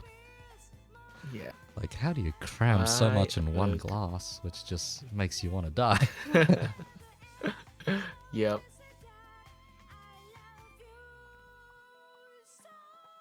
But yeah, let's say, if you were to give a personal recommendation for a drink, what would you recommend up front? Say for a complete newbie at drinking. Complete newbie. Mm-hmm. I think a gin and tonic, like a real gin and tonic. Honestly, because This is it's straight gin and tonic, huh? it's got to be good. Obviously, got to be good tonic and good gin, right? But Yep. there's a little bit. It's slightly sweet. It's carbonated. There's a little bit of a bitter kick to it, and the hint of alcohol is pretty faint depending on how much gin you put into it. Mm-hmm. And it's like a test the waters kind of drink, in my opinion. If they like it, I think I would move them. I would next serve them a whiskey sour. Oh, Essentially. okay. Yeah, I would see how they like a dark spirit, maybe. But I think a whiskey sour done right with the egg white and equal proportions of lemon and syrup with 2 ounces of whiskey will, and you do the dry shake and you serve it in a coupe glass. I think it's a great introduction to what a classic cocktail, classic sour can be, right? If they like that, then now you've opened the door to a bunch of different kind of sours, right? If they didn't like that, then I try and serve them a daiquiri. Oh, yeah, daiquiris are pretty simple to go with. Yep.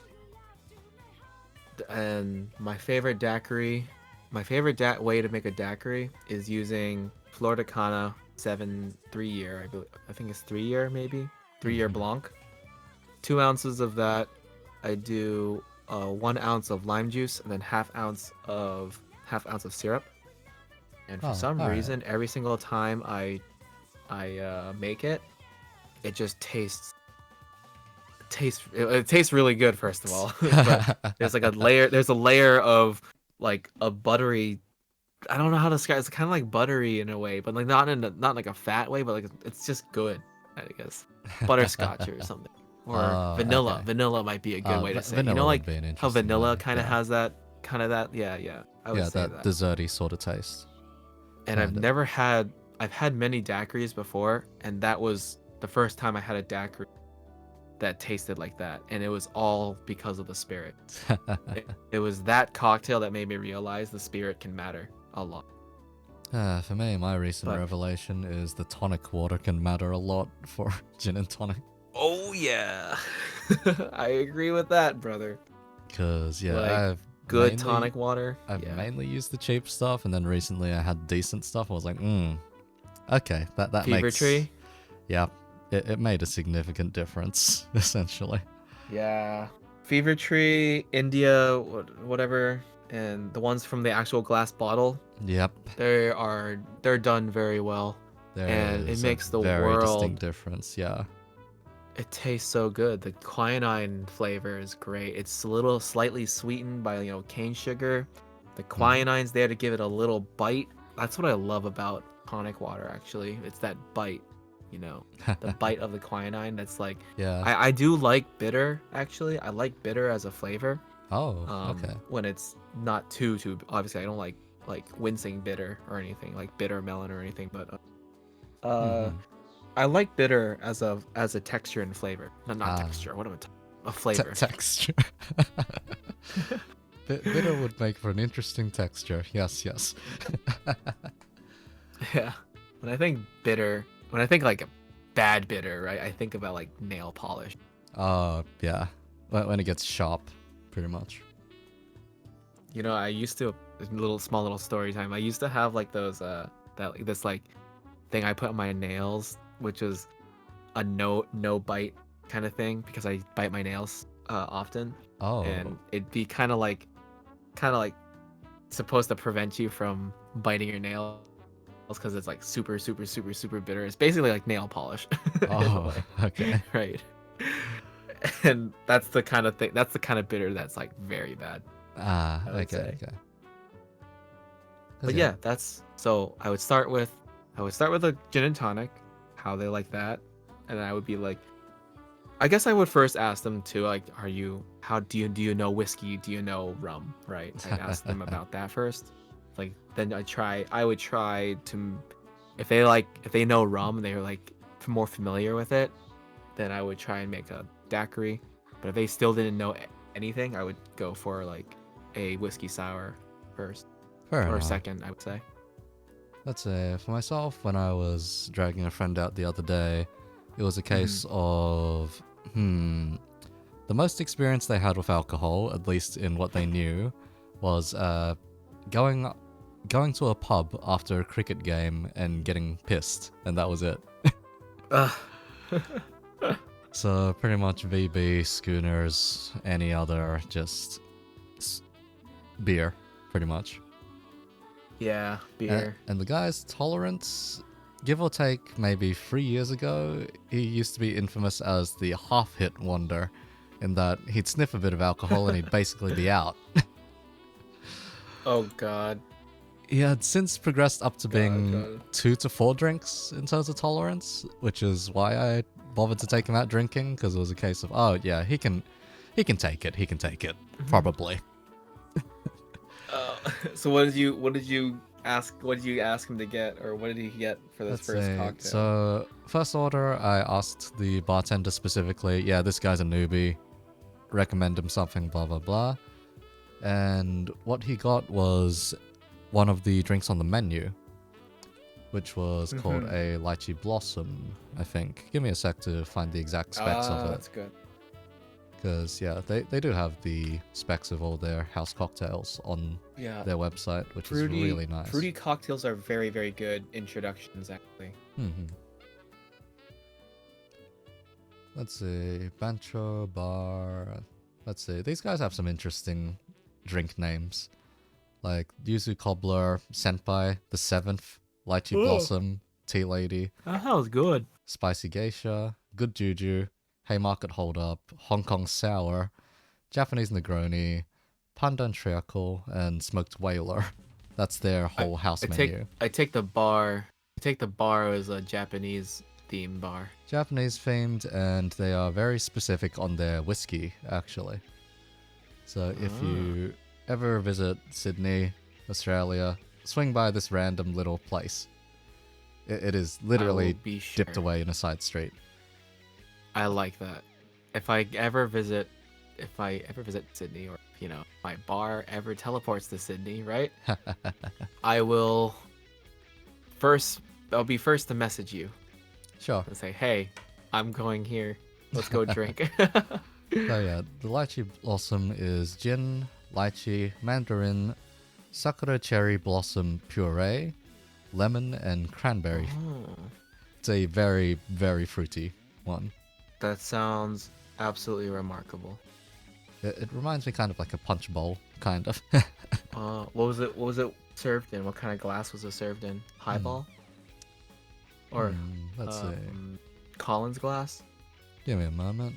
I'm terrible with glasses, honestly, because I don't really keep a stock of them, or I don't often take them out per se.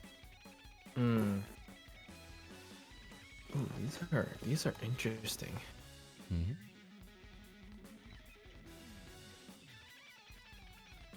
I can make that. I can make the tea lady. Bet I can make.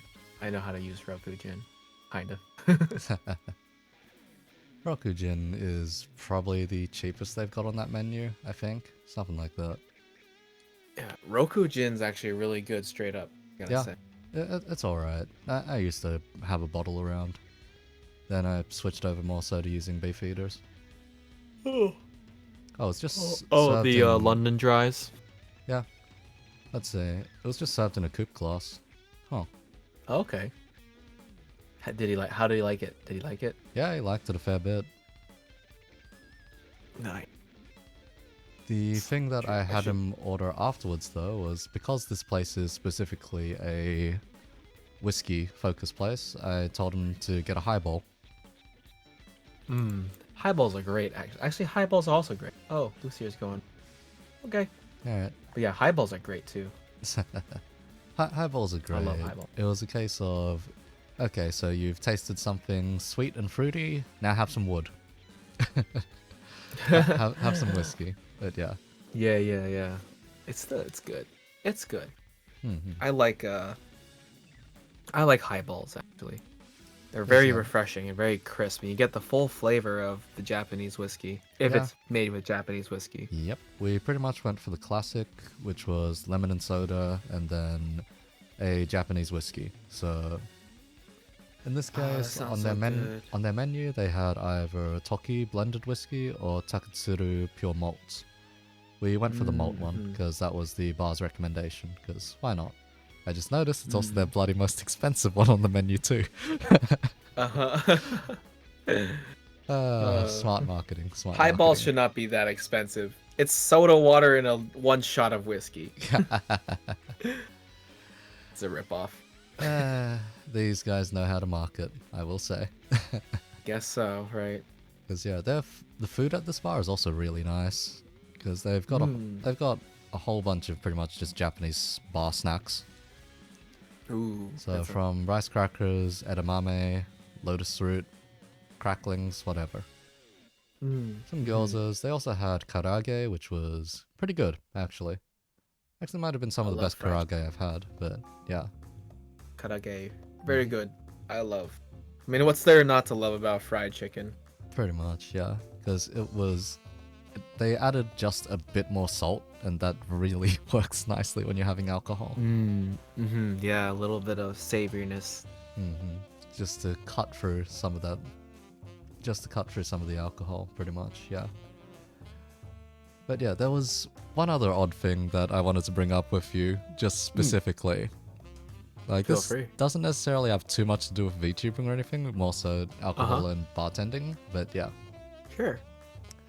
So, a friend of mine and I eventually want to open up a bar, but let's see, he's in science, blah blah blah, good fella. And he drinks a lot, probably a bit too much. He enjoys the drink a lot though, in the sense that yeah, he does mix cocktails, whatnot. He came with me that day as well, and yeah, he ordered a whole bunch of other stuff too. I can't remember off the top of my head what he ordered. But it was a lot of the classics rather than stuff from the menu. Okay. Now, here's the thing. He despises the term alcoholic.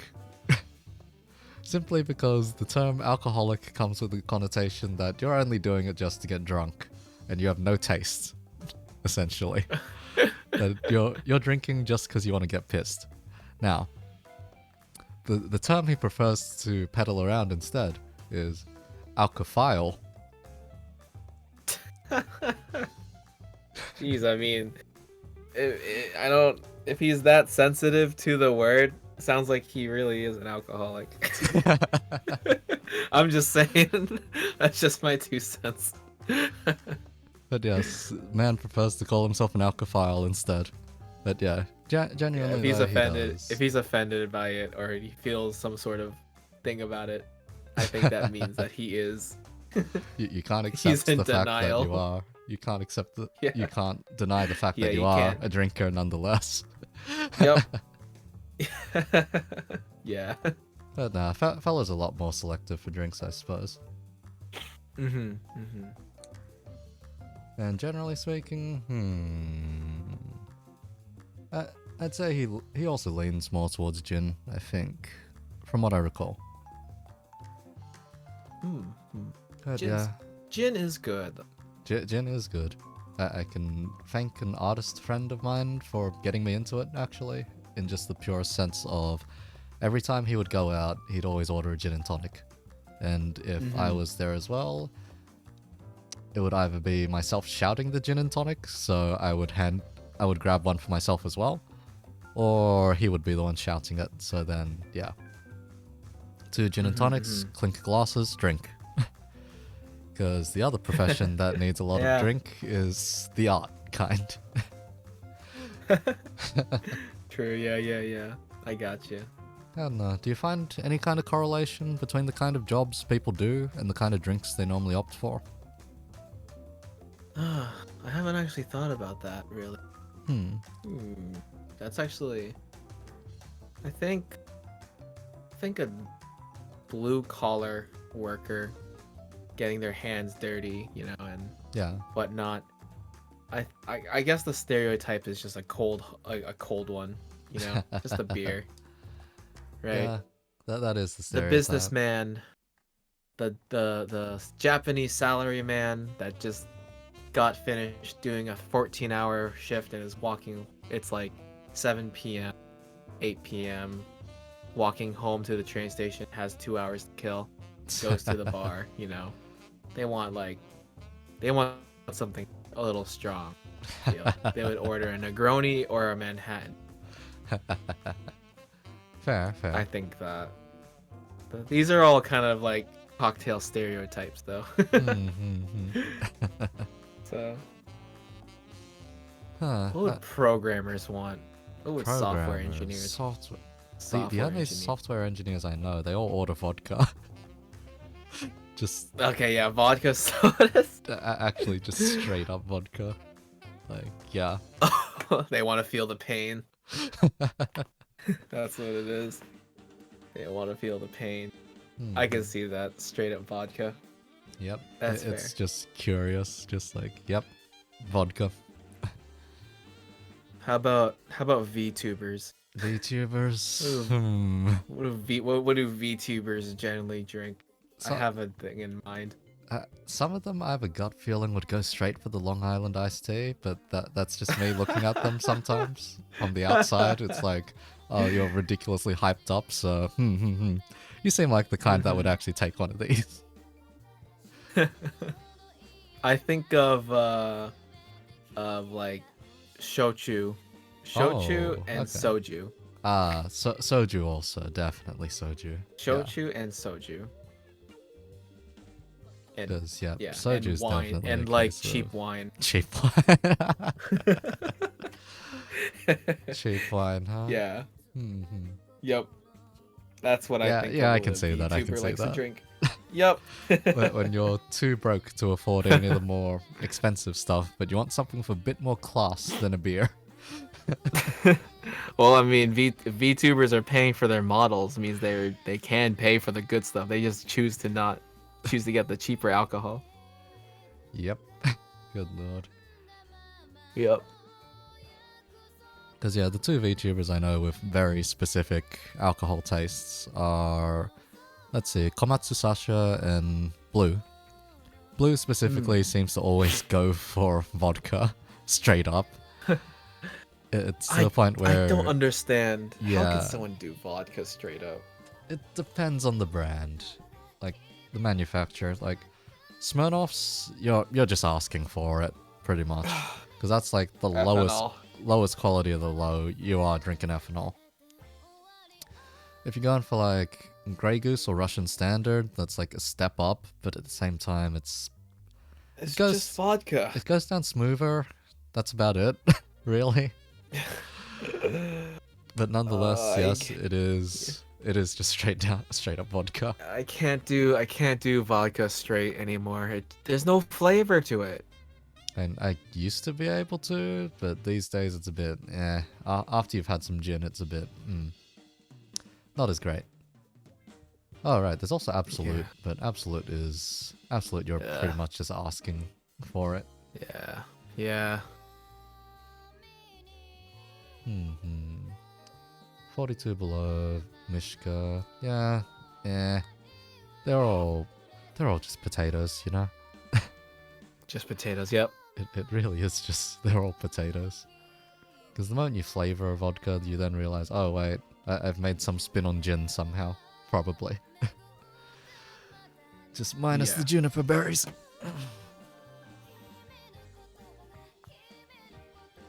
Have you ever considered distilling anything yourself at home?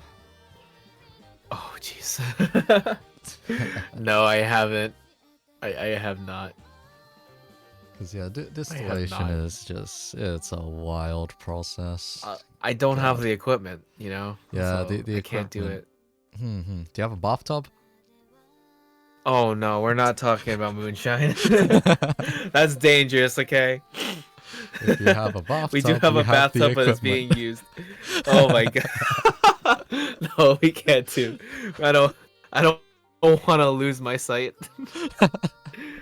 I don't want to go blind. Yes, it's called moonshine for a reason. Oh. The moon becomes oddly shiny after dealing with that. I see the light. I'm seeing the light. It's the same as saying, No. moonshine, why not take it a step up and go for spiritus? Oh, wait. Spiritus Ugh, is asking for death. God, someone else I was collaborating. The last cocktail collab I did was with AV. Oh? AV Sheehan. He's Ah, another yeah. VTuber I and tuned in YouTuber for a bit guy. of that, yeah. Yep. And we were talking. He was talking about Spiritus with a little bit too. Like, Oh, I guess it's God. just a very high proof liquor, right? It's, historically, it's 95 to 97%. Oh, It's not meant for well, human you wouldn't. consumption. Yeah, you're not supposed to drink it. You're supposed to like use it to clean wounds or or Yeah. do infusions. Yep. At best, you can mix it, but that's if you mix it, you're asking for trouble. If not, you're Yeah. specifically trying to spike someone's drink. Yeah. So, yeah, generally frowned upon to use. Yep. Probably the highest most people will go in their life is probably absinthe, really. Absinthe has flavor though. Yeah, absinthe does have flavor, but that damn stuff goes up to 70 something. Yep. And Absinthe does have flavor, and that's why people are scared of it. generally speaking, I avoid absinthe just on the principle of just, yeah, I know what this thing's capable of. No thanks. Yeah. It's best used as a spritz, you know, like a Mhm. vaporizer to give the cocktail cup the aroma of absinthe. I think most people just look at the color, then think, oh god. Green. Yeah, but it's just straight green. It's like, Yep. very, very questionable stuff you're looking at here. Yep. I don't know. The one spirit I can't wrap my head around is tequila, actually. Tequila? Yeah, Oh, really? No matter what I try, I can't get myself to down a tequila properly. Maybe the agave? I know that some tequila's got a very strong flavor to it that sometimes I'm not always in the mood for, I would say. But Fair. you know that tequilas come in three different forms, right? Not necessarily. I didn't know about that. There's tequila blanco, which is your like white tequila. Then there's aneo, I think. That's like aged tequila. Oh. And then azul, I think. And azul is the the aged a lot longer kind of tequila. You know what you Taste should changes that try? much, huh? Okay. Did you like smoky in spirits? Can't say I've had much experience with it, so go on. The next time you can go to a bar, try mezcal, Mezcal. I'd say. Okay. Yeah. Mezcal is essentially smoky tequila. And it's very, very tasty. I like it a lot. Smoky tequila, eh? Okay. Yep, it's very good. You might like that better, because if you're a sipper of some kind. Fair. Alright, let's see. Did I have any questions left on this list per se? What else do we have? Let's see, I don't think I did have any ones left, per se. And we have been going for the better part of 2 hours, so, Wow, wow, wow. Ooh, ooh, Let's ooh. see. Let's Nice. see. I mean, the last point I have on this list is sing something, but, do you want to try sing something live? What do I have? The song that I do have is like that one bar song that I have that I know. And other than Baka Mitai, Feel free I then, got feel one. free. Alright, What's that? I'll just pause Should I pull up the a? BGM. Alright, so I'll pull up the lyrics very quick. Hopefully I don't. Maybe I should grab some water too. Oh no, I'm doing it live now. I'm getting nervous. Hold on. Uh, cause this is. I've said I wanted to do this song like every single time I do a drinking stream.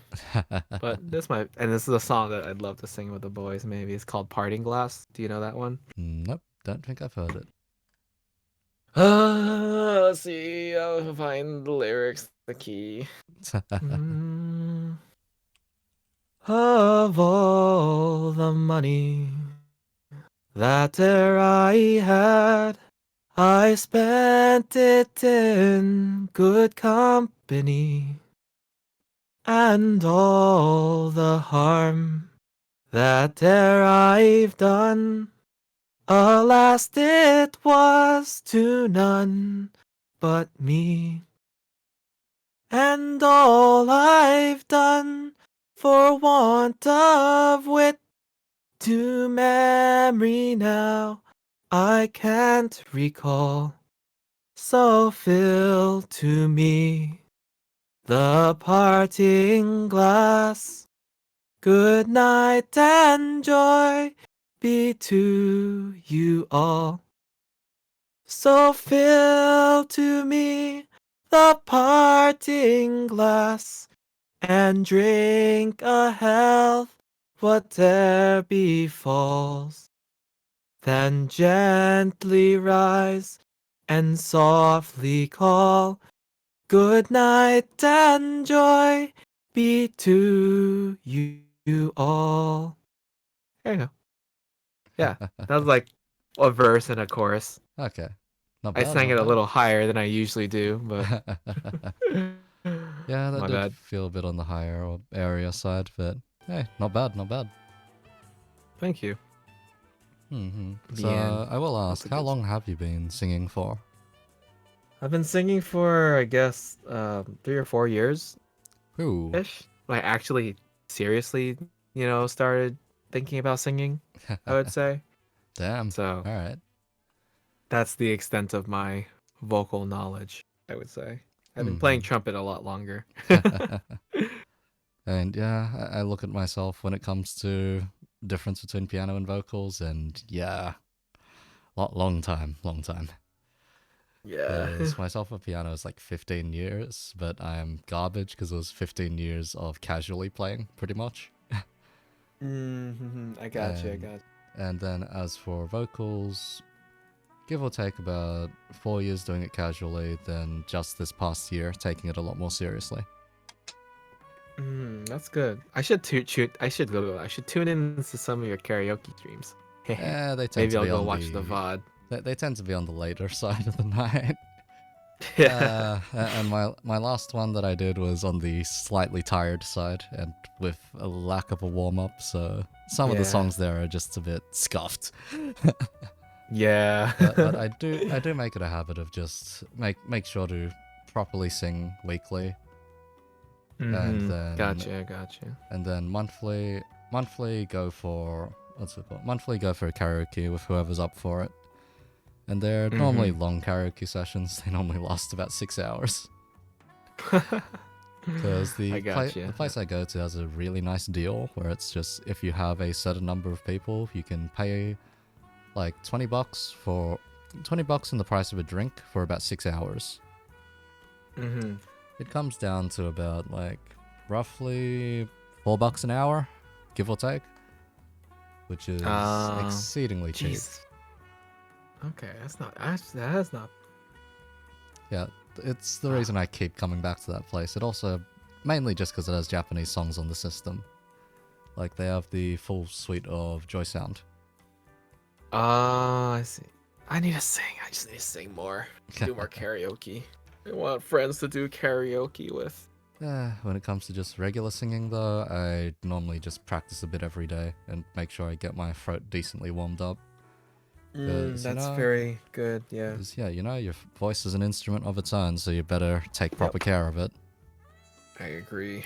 Have you thought about, uploading or making covers? And uploading them on YouTube? I'm in the process of it with a friend, but mostly duets for the most part. Because, my own voice solo I want to hear. I want to hear. I want to hear. When it comes out. Or when we get around to it, anyhow. Because, I need to retake my parts, because, good lord, I am terrible in a studio, essentially. In a live setting, I am perfectly fine, but in a studio, I'm just like, god damn it, I wish I had better monitoring here. Doing it in front of a microphone, different. Because, there is a very distinct difference between listening by headphones, so in-ear monitoring, compared to just proper acoustic or analog. Because analog monitoring, a lot of people tend to be a lot better, a lot more competent with their singing. It's why you see a lot of artists pull aside one earmuff and just try to sing or speak that way instead. Yeah. Because that way instead they get both the digital and the analog. They can get the feedback of their own voice. So specifically when live, it is very easy to just be able to set... it's very easy to just be able to set your foldbacks or monitors, and then you'll be able to hear yourself very clearly. In comparison, I see. when you're in a studio, you want to isolate the noise as much as possible, or when you're in a recording session, whatever. And you can noise gate it, of course, or you can just cut it off, but you lose a significant amount of quality if you do so. Yeah. So, okay, I see. So studio-wise, or just like when you're recording, it is much more preferable to go with in-ear. It's just that everyone sounds significantly different. Like, whereas a lot of performing artists say they can hit a 9 or a 10 when they're live and just singing straight to a crowd. In the studio, they might only hit an 8 to a 9 instead, simply because of the in-ear, which is a bit on the sad side. Interesting. Haven't really thought about it that way. Yeah, it's one of those odd sort of audio things to consider. Recording, being in a recording studio is definitely a different feeling, you enter obviously a room, doing it live. You enter a room and it's just dead, and then damn, okay. Yeah. You're out of place now. So focus or get more tense, essentially. But being tense is not good for singing. Generally speaking, you want to be relaxed, and then you use any sort of tense or stress to just be able to color your singing. Yeah. Because the unfortunate thing is most people need to first get used to singing accurately first instead of singing with expression.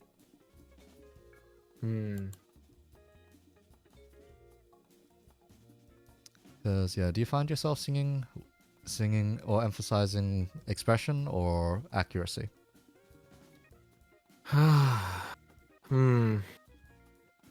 That's hard to answer. Because I want it to be accurate. I want it to be both, obviously.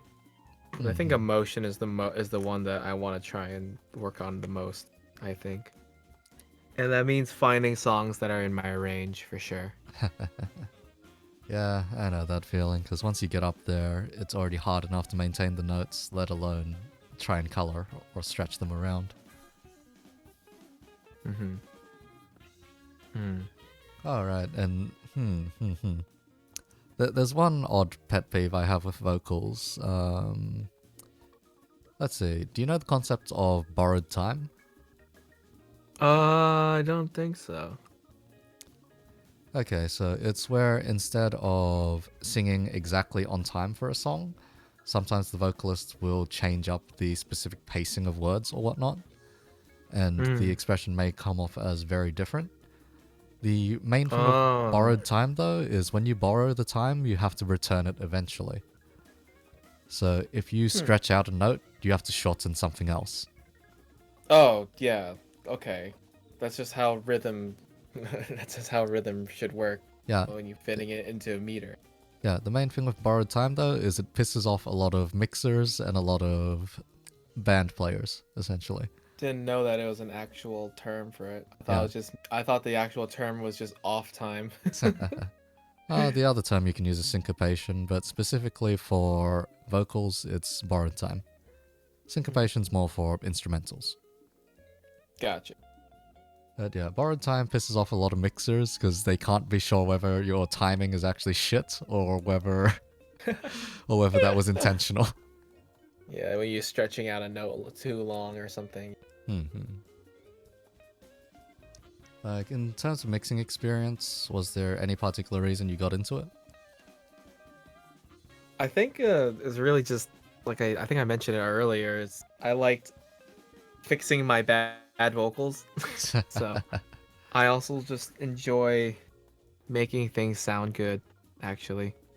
And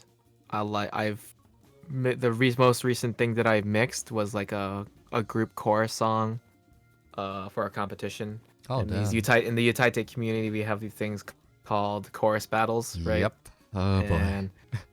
yep. Chorus battles And are a wild field. Good lord. it is your duty. Chorus battles are your duty.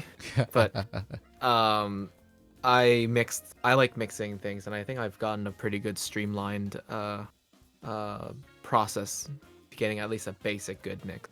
Alright. And it'll only take me like an hour Oh, damn. or like half an hour. Half an hour to an hour. Mind going through this process from, say, the process of a cover, so from recording to the final master. Okay. The first thing is timing, right? Timing and tuning. So anything that's fixing, start first. Usually this is like the part that would take the longest. I'd much rather have someone fix things for me when we're doing a chorus battle stuff, and we usually do, so that I can focus on mixing. Then after that, it's gain staging, making sure all the vocals are at a level that is balanced and reasonable to fit inside the stage. So once that requires just like pushing faders and automation, volume automation, and after that, I would start that's when I start putting on some parallel compression, parallel EQ, and start playing around with some reverb and things like that. And usually by that point it'll sound relatively decent, and then it's tuning each of the tracks to their respective sound qualities, because everyone records differently. Sometimes you need to cut this area, sometimes you need to boost this area, things like that. I've and then experienced add a that little more firsthand. color, add some character, do some funny effects maybe. Then yeah. That would be that's a general idea of what I do for like a first run. Let's see. Do you do the art and the video editing as well when it comes to your covers, or is that a 50-50? Sometimes. All right. Sometimes. The most recent cover that I did all the art and animation. Ah, yes, that one. I think I plan to do that. I think I plan to do that for all the Kanaria song. Kanaria. Ah, yes, you reminded me. Good lord. Why? Why? Okay, so the first I heard of the idea was Blue mentioning to me, "Oh, you know, we are number one and King sound roughly the same," and I'm just like, no, you are not. Then another friend, which happened to be in the call at the time, was also very good with mixing and whatnot, and he ended up with the stems, and yeah, it was Taro VT, that fella. Yeah, he ended up with the stems for We Are Number One, and he started melding them together live, and I was like, oh god, why? No. Yep. And give or take a week or so later, you post it, and I'm like, Yep. no, no, You no, know no, no, why? no. You know why, right? Oh god. You know why, right? Why? I was watching Neg's stream of was it Indivisible or whatever, the Yeah. one of the platforming game. Yeah, likely And then Indivisible she was yeah. She was just going about it and humming King, and then she said, "We are number one." I was like, yeah, Neg was there as well when we were a spark hit me, when and we were I first, messaged her like, yeah. "I'm doing this." When we first conceived the idea, Neg was right there to witness. I think Neg told me that one of her friends was doing it too. Yep, I'm like, that was Taro. that's good. That was I'm gonna definitely do it Taro. too. God. I'm gonna do it too. Taro's version is gonna be especially scuffed when it comes, because he made one simple request, send voice bites. So he is gonna mix in some whack stuff. He's doing a spicy version. I just did the whack job version. It worked way too well. God damn. And then there was the And next also, like, one you did. Oh, yeah, Why? The Wonderwall one? Yeah. The Wonderwall one? Yep. Why not? That's another question. It was so prime for the picking. They're in the same key. Oh my god.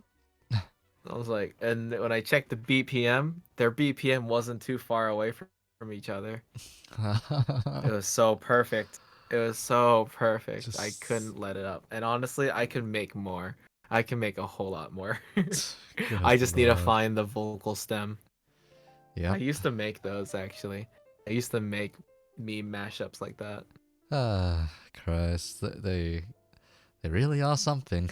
Good lord. I love it. I'm gonna try and repost those videos in a YouTube short format. I need to try and get on that algorithm, get that traction. Wait a second. Oh, yeah, you mentioned here, what is it on your Twitter? Nikki's music, making you want to try and write a power ballad. Which Nikki are we talking? Vocaloid. Vocaloid, okay. producer Nikki. All Definitely right, for sure. Yeah. I want to compose more. Because, yeah, I just know the other Nikki, which is just some famous Indonesian singer-songwriter or something like that. The one that collaborates with 88 Rising? Something like that, anyhow. All I know is one of my tutors wrote a song for her at some point, which was crazy. That's really nice. If you've ever heard the song Warpaint, it was used for an Air Asia ad.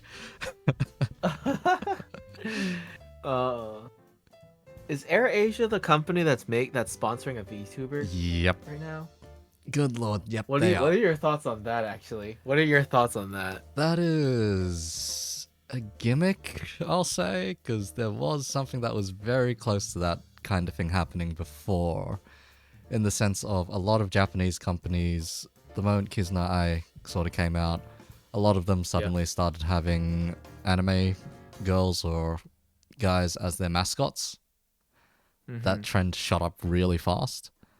So it's nothing particularly new for corporations to try and leap onto it, but it is it is interesting to see a bigger, more established company give it a shot, essentially.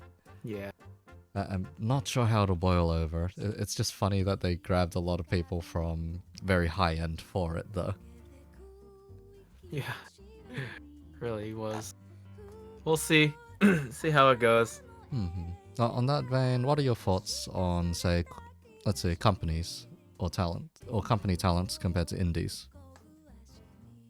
They obviously have a lot more resources at hand to use, especially the fan base and the reputation.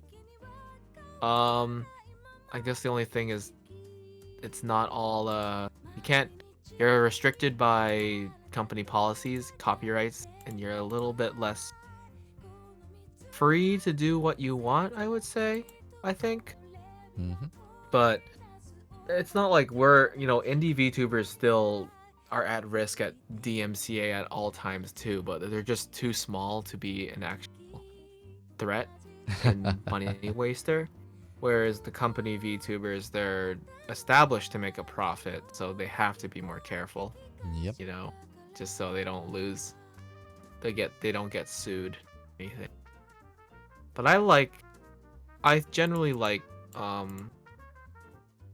I don't mind the corporate VTubers and things like that. I think they do a good job. They have the audience. They definitely have the talent, and their talents are really good. Like Mm-hmm. without it, you can tell that. Yeah. Like for example, Hololive EN right now, like they're so amazing. They're so good. I think. They are, yeah. Just damn in most cases. I know Mhm. some of them's got off to like a slow start, kind of, but have found their niche at this point. I agree.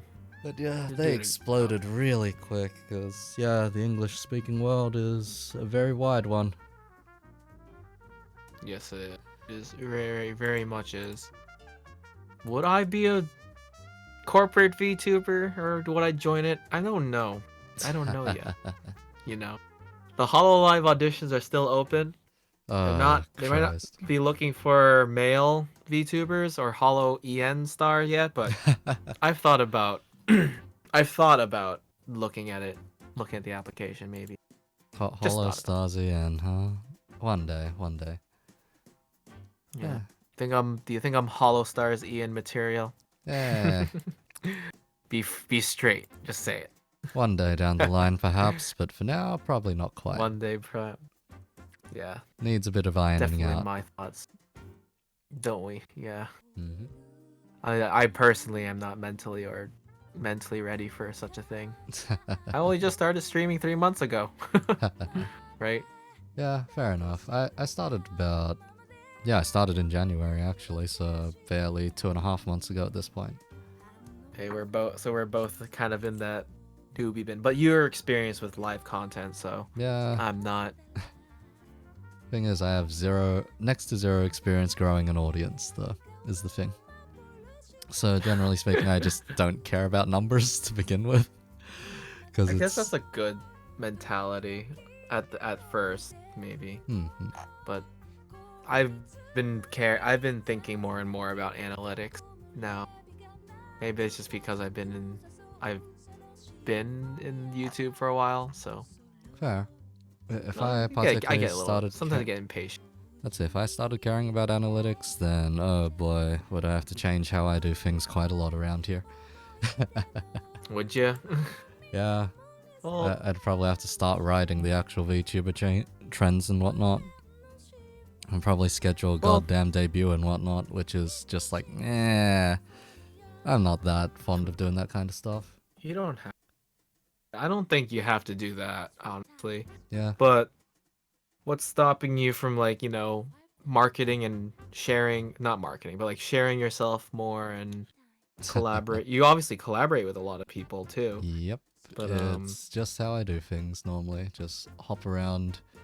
If I find myself in a different community, I just find the prominent players, usually. yeah. Or anyone who I sticks think that's out. good.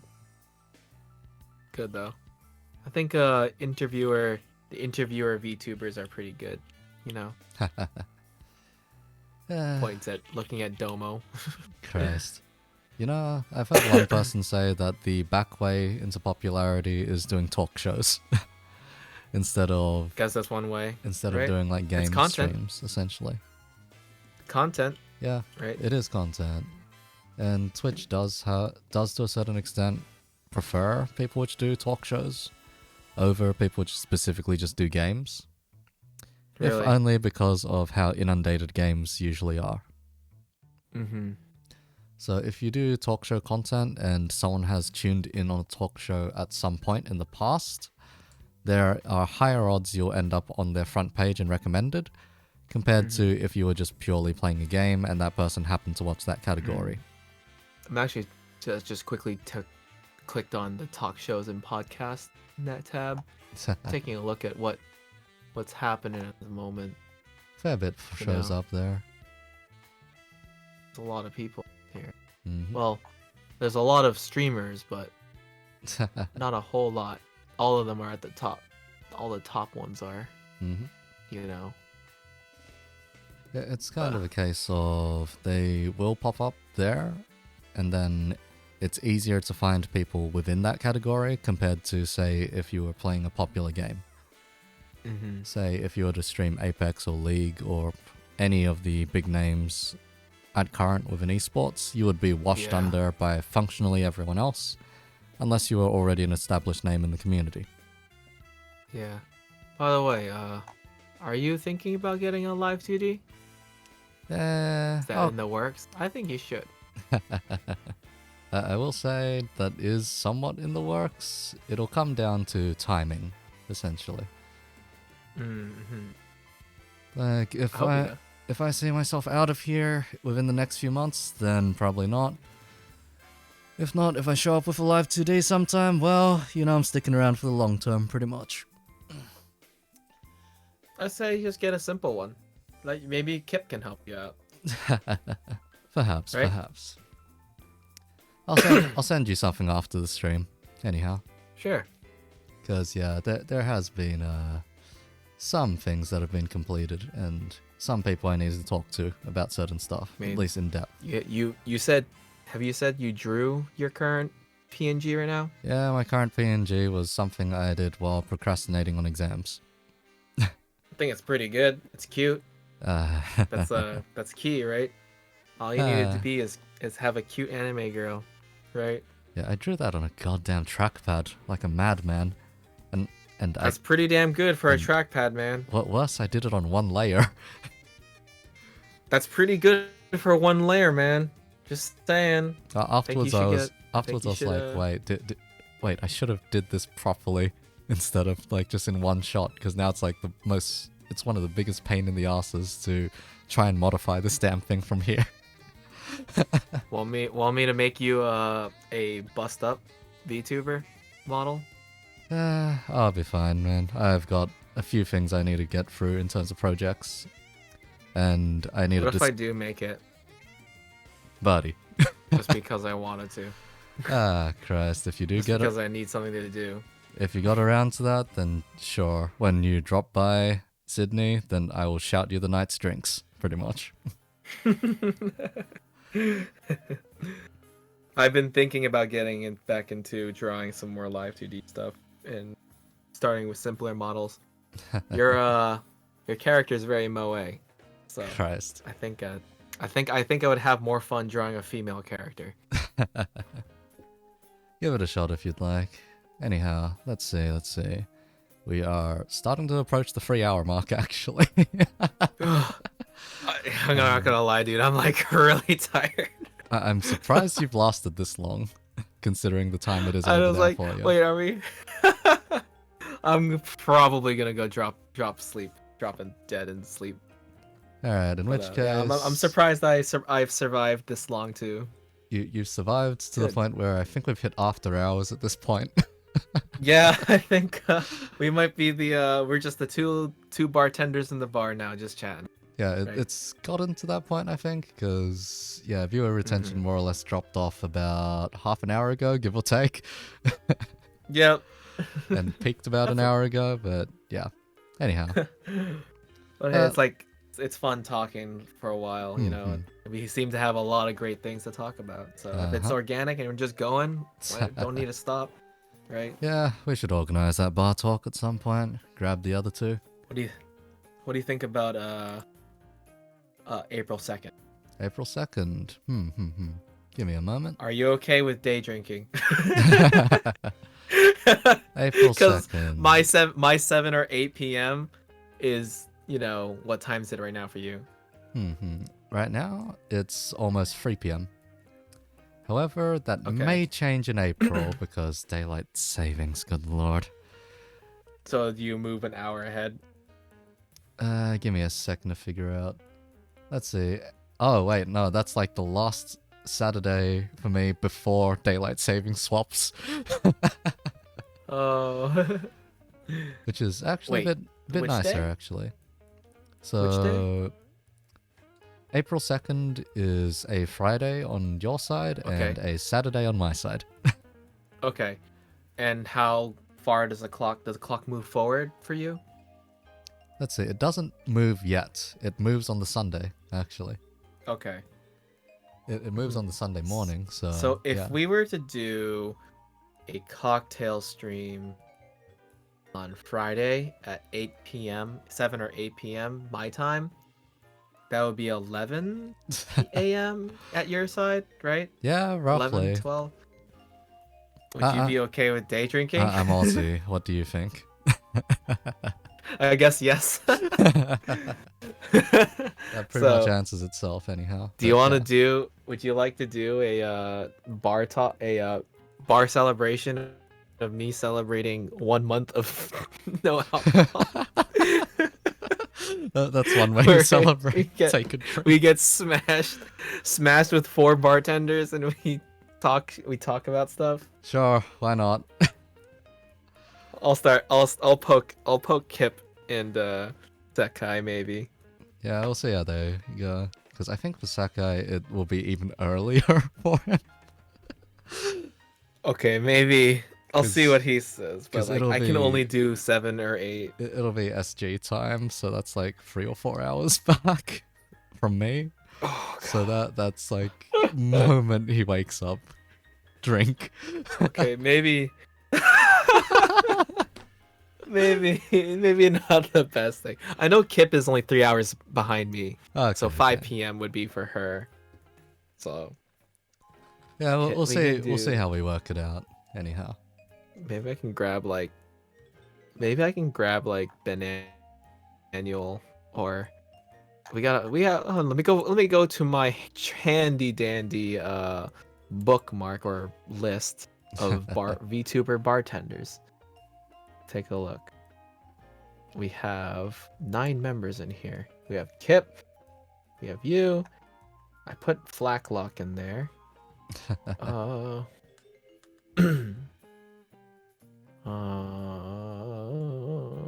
Not that.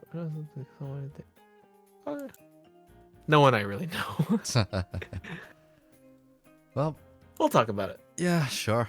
Anyway, I think I found Alright. someone to raid. Just a friend of mine, which for some reason is still going right now. Actually, It'll be just us, and it'll be like, let's just put our raid like, hello from bartender bros. I normally don't leave a raid message. Actually, I just send people over. Oi, Uh-oh. oi! I think they did it first. Hold up, Who's Taika. that? I was about to raid you.